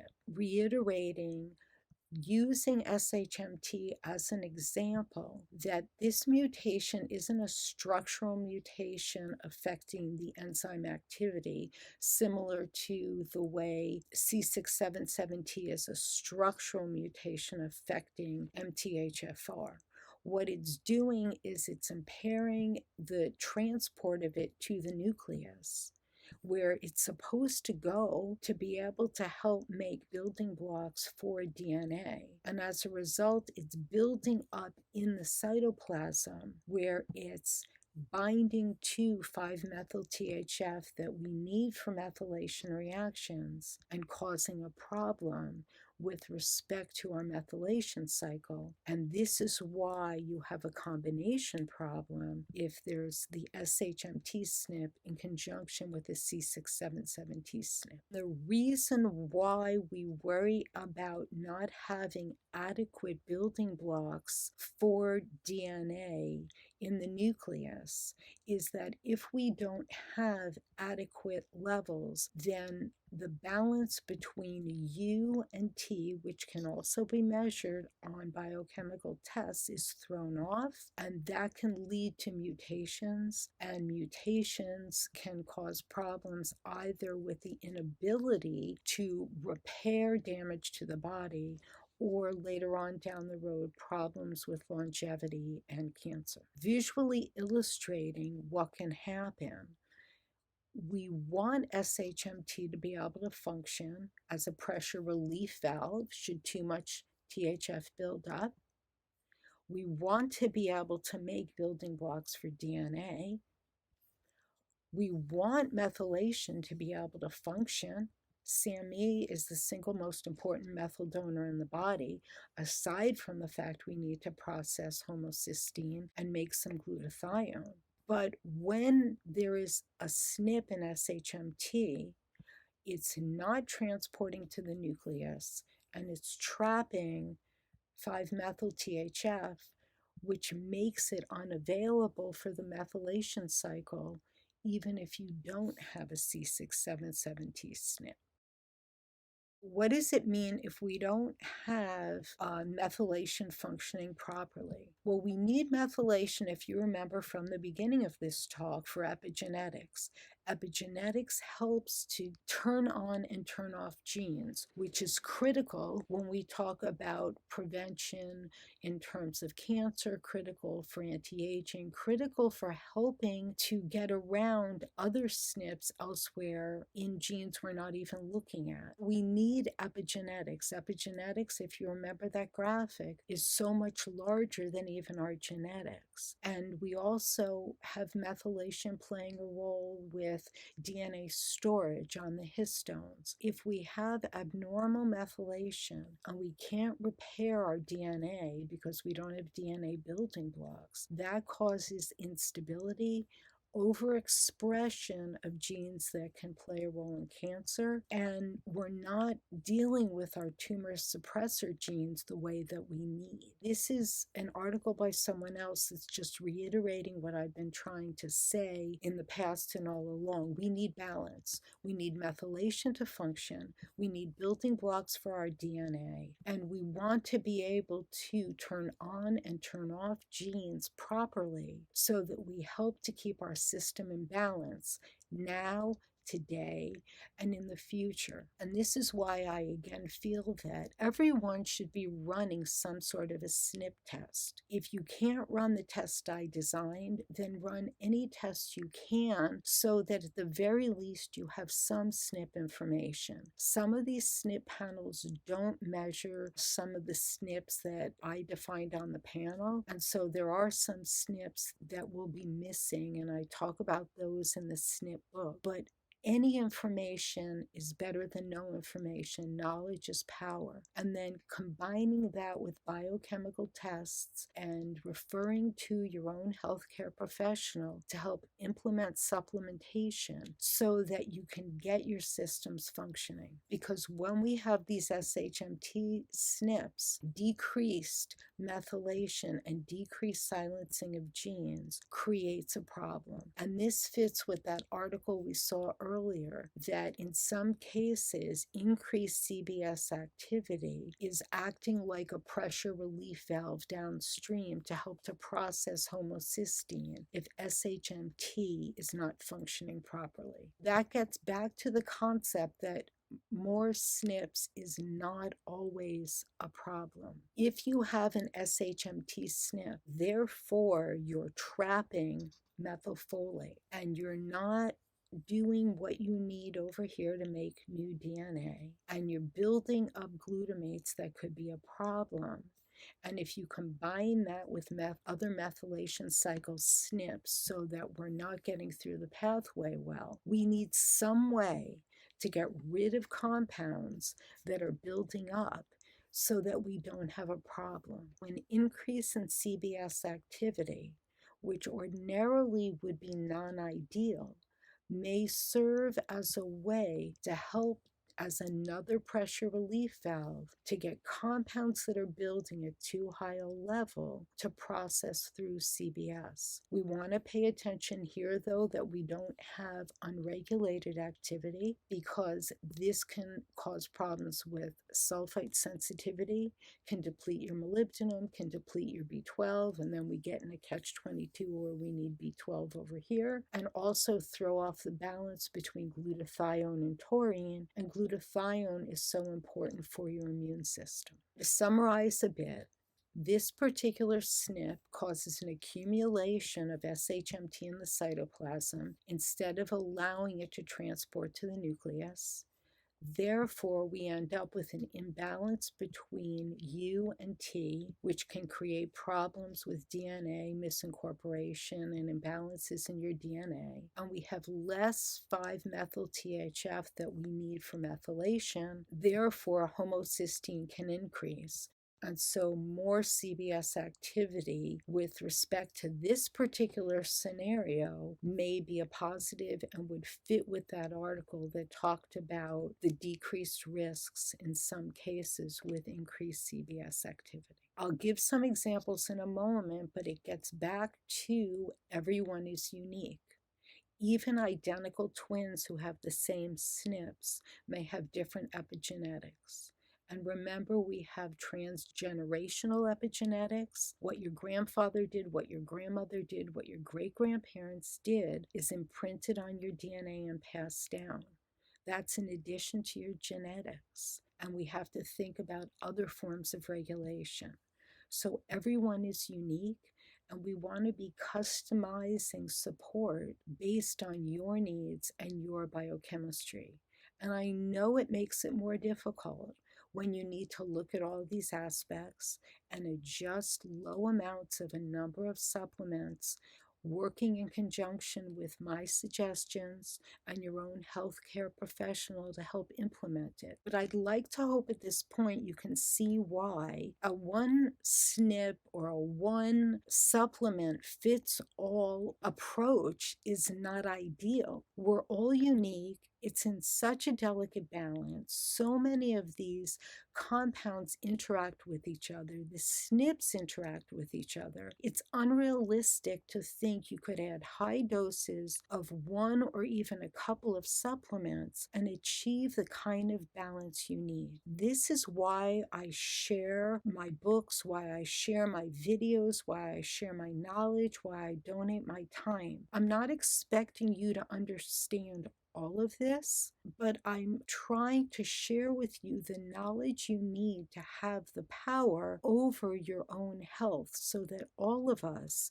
can be healthy and well and pass down positive epigenetics to the next generations after us. I'm again going to reiterate that most of these SNP panels are looking at only one type of variation. There's a number of other kinds of variations that can occur, and I see some of these other kinds of variations when it comes to ion transport that I'll talk about in a moment. We also have epigenetics that plays a role, and that's transgenerational.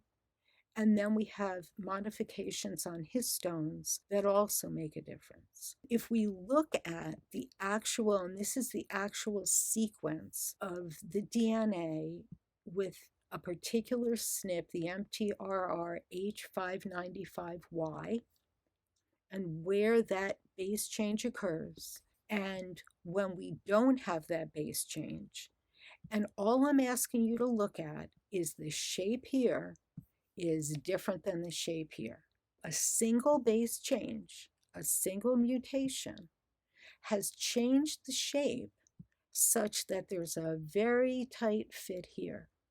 That in order to get here is going to be more difficult than here when you're replicating this DNA, when you're turning DNA to RNA so that RNA can turn to protein. Bottom line is, yet another level of regulation is basically where the SNP is located and how it affects the 3D structure of your DNA, which will then impact your RNA, and how that plays a role in how significant a SNP may be. And I use the MTRRH595Y as an example because I rarely see that as plus plus. I rarely see it as homozygous. For me, when I see a SNP that I rarely or never see as homozygous, that says to me that that SNP is more significant. This is a case where we can start to see why this one visually may be a more significant SNP than some of the other MTRR SNPs that I do see more often as plus plus or as homozygous. Here's another example of visually looking at what goes on as a way to get a sense of what's happening. There is a start site on every piece of DNA, and that is the box I have in green. And what we're looking at here is just a single SNP, the V158M COMT SNP, and you can see how just one base change, just look visually, is enough to change what's going on between where the start site is and the location of that piece of DNA. It's going to impact how easily one can start working from the DNA to make the RNA, to make the protein. As I said, there's entire talks I've given about DNA and RNA and protein. This isn't the venue for it. I just want you to look at the two pictures and recognize that a single SNP is enough to make a difference in the three-dimensional structure. Now, additional SNPs may help to compensate, and we talked about that earlier. It's not just about a single SNP. So a SNP could impact the start site, A SNP can impact the structural function, and a SNP can impact the regulatory function of a gene. If we look at the panel, and when individuals run tests that I look at, I physically write on the SNP panels that are in the file, whether it's the panel they've run through me or sent me a SNP panel run elsewhere. And I circle the SNPs I'm most concerned about. I then make a list along the side. CBS 212 is one of the ones that I rarely see as plus plus, which tells me it's more significant. This is a case where we have a C677T plus plus. That means we're going to have a little more of a problem at 5-methyl-THF, but the next step is the step over here. And these SNPs, I believe, have an overactivity. And so while we may be underactive here, the body may help to compensate by being overactive here, perhaps being overactive here for the shortcut, and giving us a way with a little overactivity by CBS to get rid of compounds that build up if they're not getting processed properly through the methylation cycle. This would be a case where I might get a panic phone call or a panic post or a panic email from someone with that emoji. Oh my gosh, I've been diagnosed with MTHFR and it's MTHFR plus plus, panic, panic. No, let's look at the whole pathway. Your body may have allowed for additional SNPs to help your body process compounds and get the methylation cycle functioning and generate the carbon groups you need and generate the building blocks you need for DNA and process what you don't want to be building up by allowing your system to have more than one SNP. And I don't want to give the impression that more SNPs is always better. It isn't. But more SNPs is not always a problem. And so you want to look at the entire pathway, supplementing the entire pathway, working with your healthcare professional, and making sure you do follow-up biochemical tests so you know what a good job you're doing getting your system back in balance. The SNPs aren't going to change. What will change is your biochemistry over time and your ability to methylate and turn on and turn off genes, even if they have SNPs. Turning on and turning off genes may help to compensate for some of those. Another SNP profile as an example, this is one where it is SHMT homozygous plus plus. So remember what that means is it's not allowing the DNA synthesis to proceed the way we would want. We might want to be adding SHMT support compounds that I've designed or the equivalent with your own healthcare professional to make sure that you're giving your DNA the building blocks it needs. You notice this individual, though, did not have a C677T plus or plus plus, but we do have other SNPs that are pushing the methylation cycle to process in other areas because we're having a bit of trapping over here. And you notice again, we've got CBS for processing. We're in a situation where we want to be paying attention to adding some extra SAMe or measuring SAMe levels on biochemical tests. We want to be looking on a UAA to see what's happening with our phospholipids. We want to be looking at the gut because this particular SNP I feel is associated with certain leaky gut issues. We want to be looking at neurotransmitters and BH4 levels and paying attention to metals in the body that can further compromise BH4 levels. Again, we look at a combination of SNPs and these other factors that affect biochemistry. This is why we want to run frequent biochemical tests and use small amounts of multiple supplements in conjunction with your own healthcare professional. Each of us is unique. Each of us can benefit from a customized approach to our health. And what I wanted to give an example of here is that not all of the biochemistry will be the same, even if you are SHMT or plus minus, depending on your other SNPs. If we look at the biochemical markers, so glycine, serine, taurine, methionine, phospholipids we can read on a UAA, UNT, certain other biochemical tests. This compound we talked about is potentially playing a role in certain cancers, is also available on a UAA. And the point of this slide is just to show you it varies for each individual. It varies depending on other factors. Each of us are unique.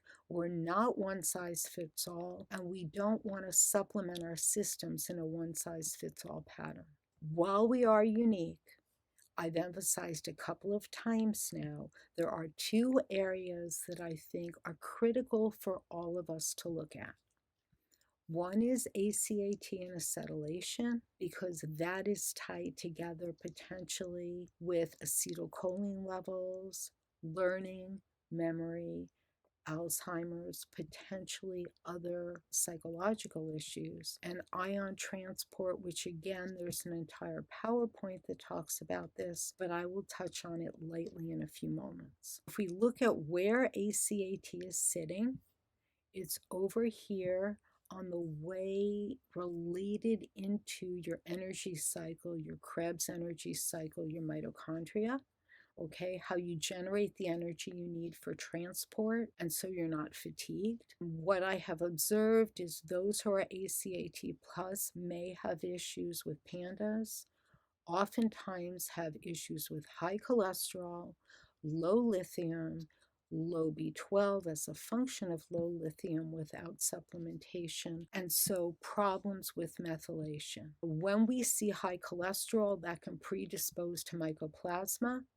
Mycoplasma can cause chronic lung issues. Mycoplasma may also play a role in PANDAS and may play a role with other neurodegenerative symptoms. Biochemical tests that may indicate imbalances would be particularly high methionine, high cholesterol, low lithium, and high levels of ketones you might see on a note test, high pyruvate, and the high ketones are exacerbated by H. pylori. Low lithium support would be something to consider, and you want to make sure methylation is in balance, because your two modes of global regulation in terms of histones are acetylation and methylation.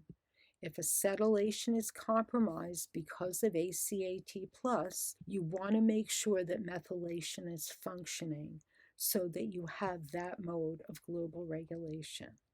Also, SAMe, which is the single most important methyl donor in the body, is regulated by acetylation. And so if you have a combination of AHCY, which may deplete SAMe, and ACAT, you want to be paying careful attention to those aspects. In the Feel Good About Your SNPs book, the last chapter is one where I tie together ion transport, ACAT, and what I consider the next pieces of the puzzle. And the next pieces of the puzzle for me were inspired by those who are doing really well but still are having serious problems with apraxia or verbal communication. And one beautiful young woman that I work with who has problems with hearing voices and schizophrenia. And this led me to look into a compound called parvalbumin. Okay, so parvalbumin may play a role with respect to verbal communication, play a role with respect to schizophrenia. But the problem with directly adding parvalbumin is that when you have a serious seafood allergy, which could be life-threatening, what you're reacting to is that compound. So simply adding this is not an option. You can add various supports that would have some lower levels in it. And when I suggest certain seafood components for supplementation, I will always mark that if you have a seafood allergy, that you should avoid those. And again, this is another reason why you want to defer to your own healthcare professional on all final supplement choices, as well as any and all of the suggestions I make.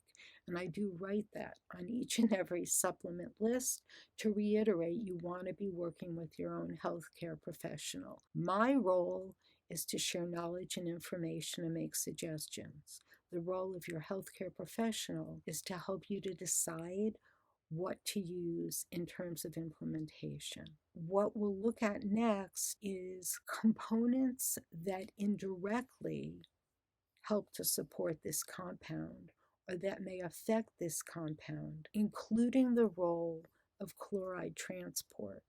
And that ties us back together with ion transport that I'll talk about in a moment, and my own personal findings sequencing entire CFTR genes in sibling match controls and the role of some of those imbalances in ion transport. When folates aren't processed, as we've talked about a lot in this talk, they can degrade into glutamate. And glutamate can work with calcium to create overexcitation of nerves. If parvalbumin levels are not ideal, this can exacerbate the problem with glutamate and calcium. These types of cells are calming inhibitory neurons. They help to synchronize electrical activities in that wonderful young woman with schizophrenia who hears voices and has seizure activity. That's part of what drew me to looking at this compound. It also helps with timing in critical periods, helping with plasticity, and helping with rewiring.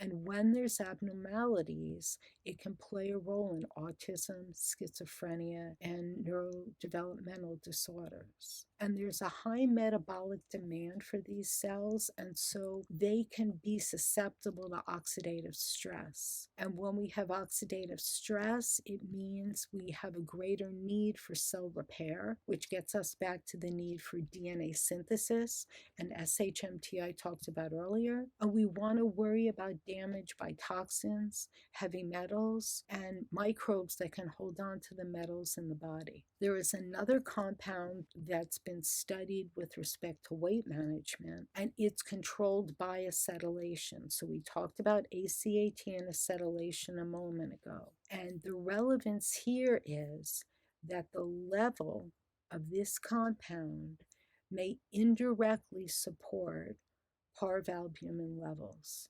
So we don't have to add a ton of codfish, and we don't have to add this compound directly. That what we can do is make sure acetylation is functioning so that this compound can have a positive impact on this compound. And that would be the goal. And so again, a very complex interrelated system where acetylation and ACAT plus is part of the methylation cycle. And this then ties back together with a compound that will help us with another compound when we're also paying attention to calcium levels, magnesium levels, glutamate levels, lithium levels. Now, the finding that parvalbumin is affected by chloride transport ties back together with the ion transport SNPs and imbalances and variations that I found when I looked at that playing a role in autism and in apraxia and language development. And again, there's an entire talk on this topic.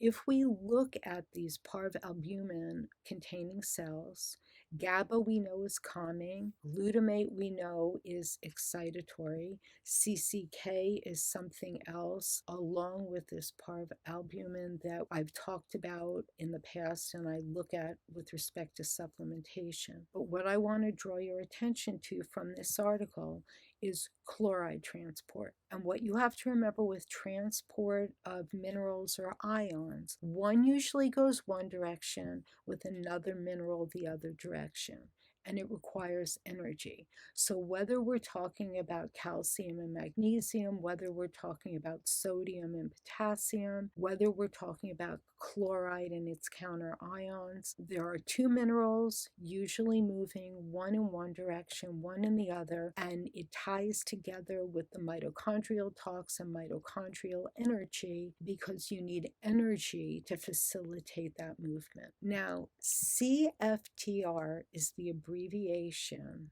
for a cystic fibrosis transmembrane channel, and it plays a role in chloride transport. CFTR, so this ion channel that moves chloride, is very sensitive to methylation, and I give all of those references in the ion transport talk. Aside from the effect of methylation in terms of CFTR, I looked at actual SNPs in this gene in individuals with autism who were already known to have methylation cycle imbalances. And what I found was that minor CFTR SNPs that were found in autism should have been found only in an extremely low percentage of the population. But what I found was 100% of those tested showed these minor SNPs. The reason I call them ion transport SNPs is I want to differentiate them from the SNPs and CFTR that cause the disease.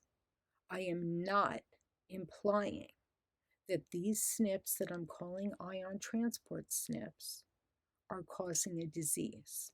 They're minor SNPs that are found in an abnormally high degree in the autistic population that may be playing a role and tied together with some of the traits that we're seeing in autism. And so what we did, and again, a much longer discussion of this is in the ion transport talk. We initially ran the standard panel for CFTR by the American College of Medical Genetics, which has 31 SNPs in it. And these SNPs are the ones that are looked at for the disease state that causes cystic fibrosis. This panel was negative for all samples with autism that I ran, except for one or two individuals who were known to be carriers for one of these 31 SNPs. So I was still convinced that there might be imbalances in this gene because of the high propensity of Helicobacter I was seeing in the population I was working with. Knowing that Helicobacter thrives in a mucus environment, knowing that chloride transport plays a role with mucus levels, and knowing that CFTR is so sensitive to methylation, I felt convinced that some of those individuals with autism, particularly those with more severe apraxia, would have imbalances in chloride in the gene involved with chloride transport. After running the standard panel and ruling out the SNPs that cause the disease, what I did was I ran and sequenced the entire CFTR gene for matched sibling pairs and had the entire gene sequenced to compare those siblings with autism with those matched siblings without autism.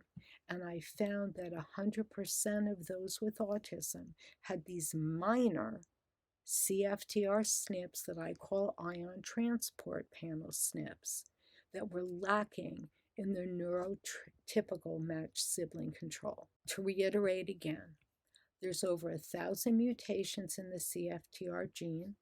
Most of them are present in less than 0.1%.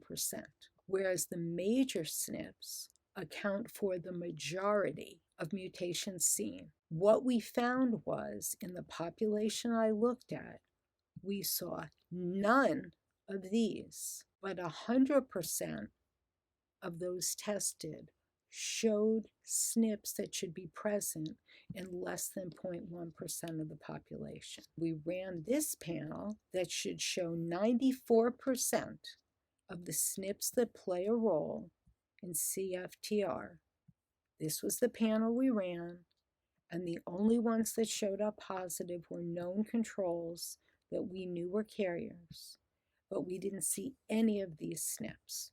Okay, so in the autistic population, we did not find these that should represent 94% of detectable mutations. When we sequenced the entire gene for matched sibling sets, 100% of those with autism lacked the major mutations that cause CFTR, but 100% had the minor SNPs that should be present in less than 1% of the population.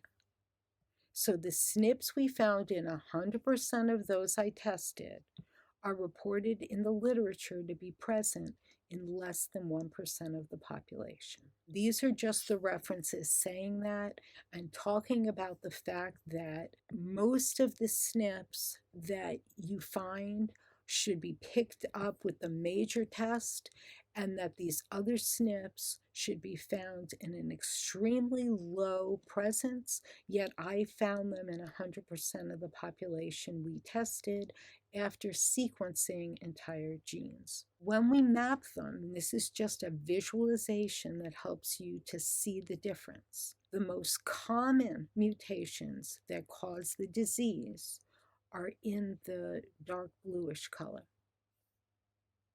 The ones that are less frequent that I'm finding associated with autism are in orange. And this is the CF gene. This is the various segments of it.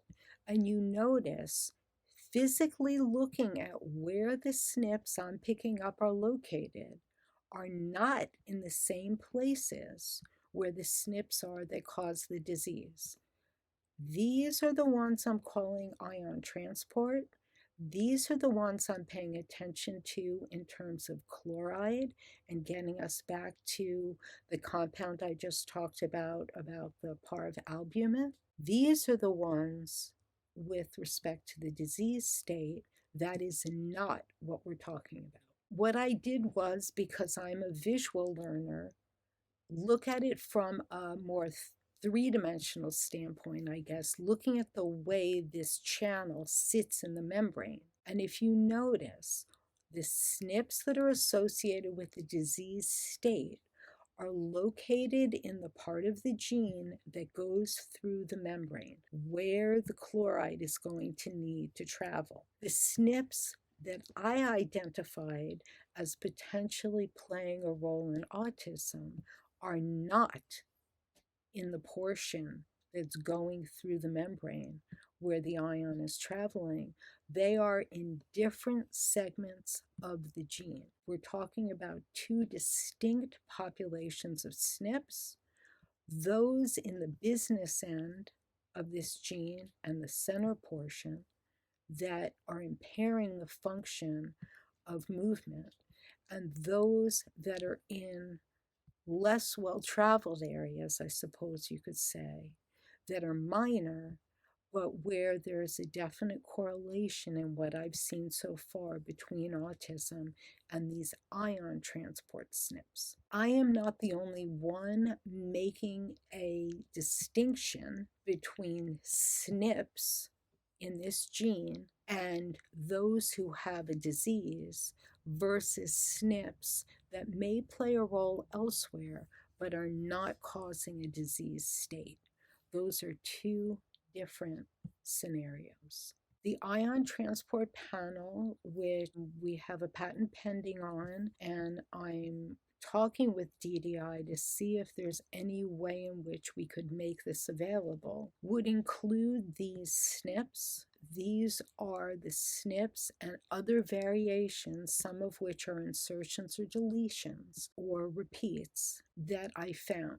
And we were able to see these because we sequenced the entire gene. When you run a SNP panel, you're looking only at a single base change. When you sequence an entire gene, you're able to see some of those other kinds of variations, insertions, deletions, repeated sections, deletions of entire exons.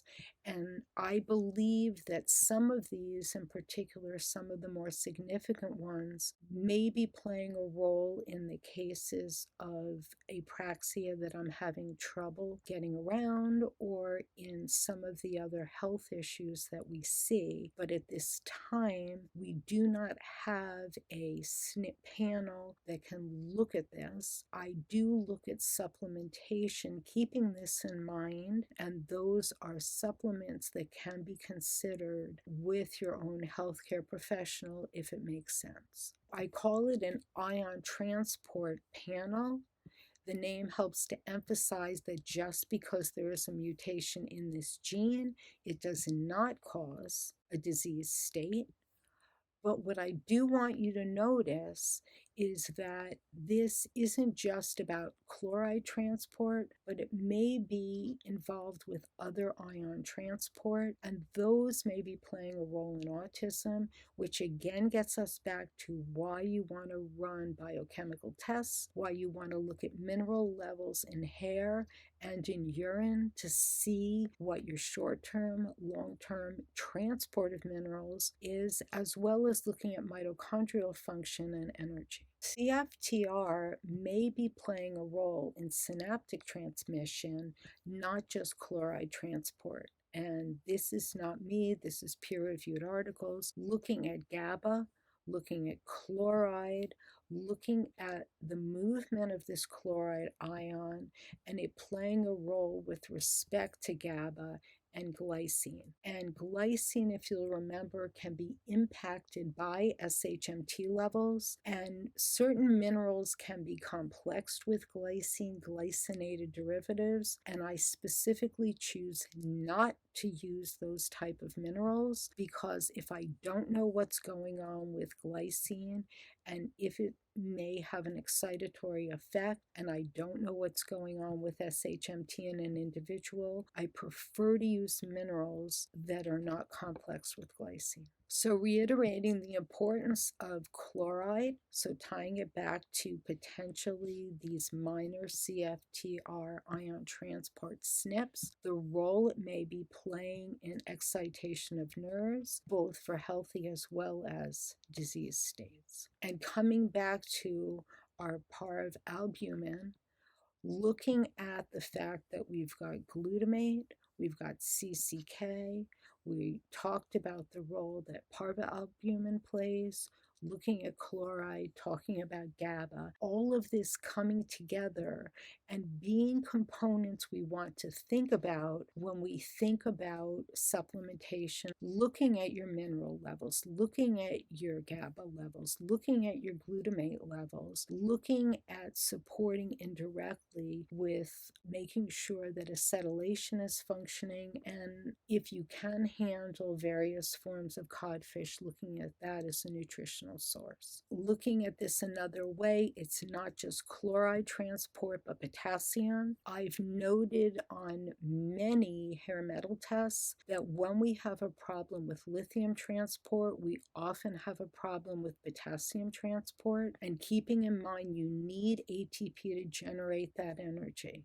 So looking at sodium, looking at potassium, looking at chloride, looking at energy, and all of those factors potentially playing a role. Also looking at bicarbonate levels, because it looks like bicarbonate transport is also impacted. You don't want to just add bicarbonate. You want to be looking at your gut pH. You want to be looking at if you have Helicobacter as an issue. And when it comes to bicarbonate, you want to be looking at the form. Do you want to be using sodium or do you want to be using potassium? Again, running biochemical tests, looking at your SNP panel, looking at your biochemical picture, and working with your healthcare professional. Showing the role of CFTR with chloride transport, the role it may be playing with respect to exciting your neurons, looking at energy, looking at potassium, paying attention to bicarbonate,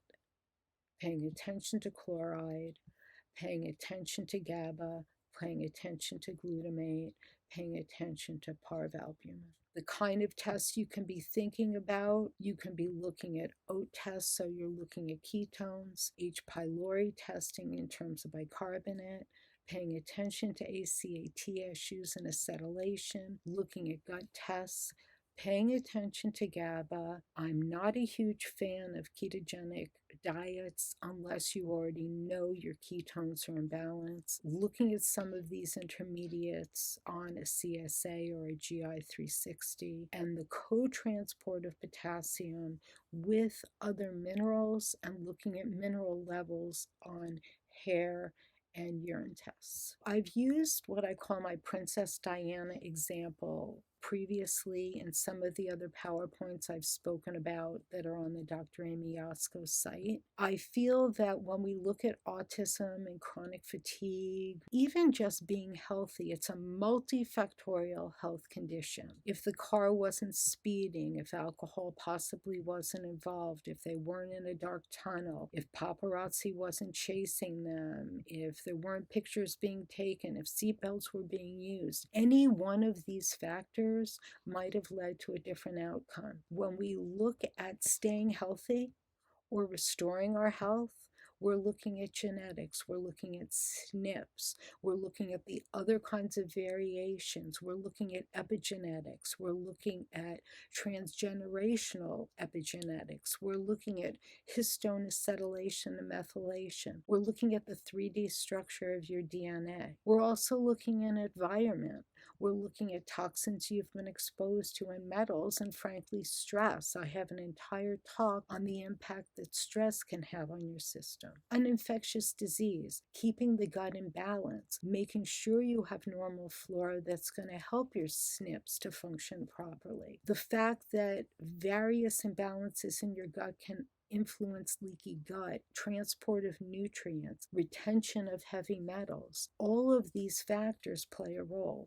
It's not just a panic that you've been diagnosed with a single SNP. Look at the whole picture. The SNPs work together. Your body wants to be healthy. I know this is a lot of information. Watch it, rewatch it, stop it, go back to it, go to the other videos, read the free books online, work with your healthcare professional. I know it's a lot of work, but knowledge is power. The more you know, the more control you have over your own health, and the healthier you can be, your children can be, and the genetics you pass on to future generations will be. Just giving more examples, a single SNP isn't the issue. You're looking at combinations of SNPs. SUOX is one of the more significant SNPs. To this date, I've never seen a true SUOX++. Bacteria have SUOX, and so sometimes bacterial contamination from saliva or your cheek or your skin may contaminate a SNP test and give you a result that makes it look like it's plus plus. You want to look at the composite of SNPs. There may be imbalances that affect your level to process methylation.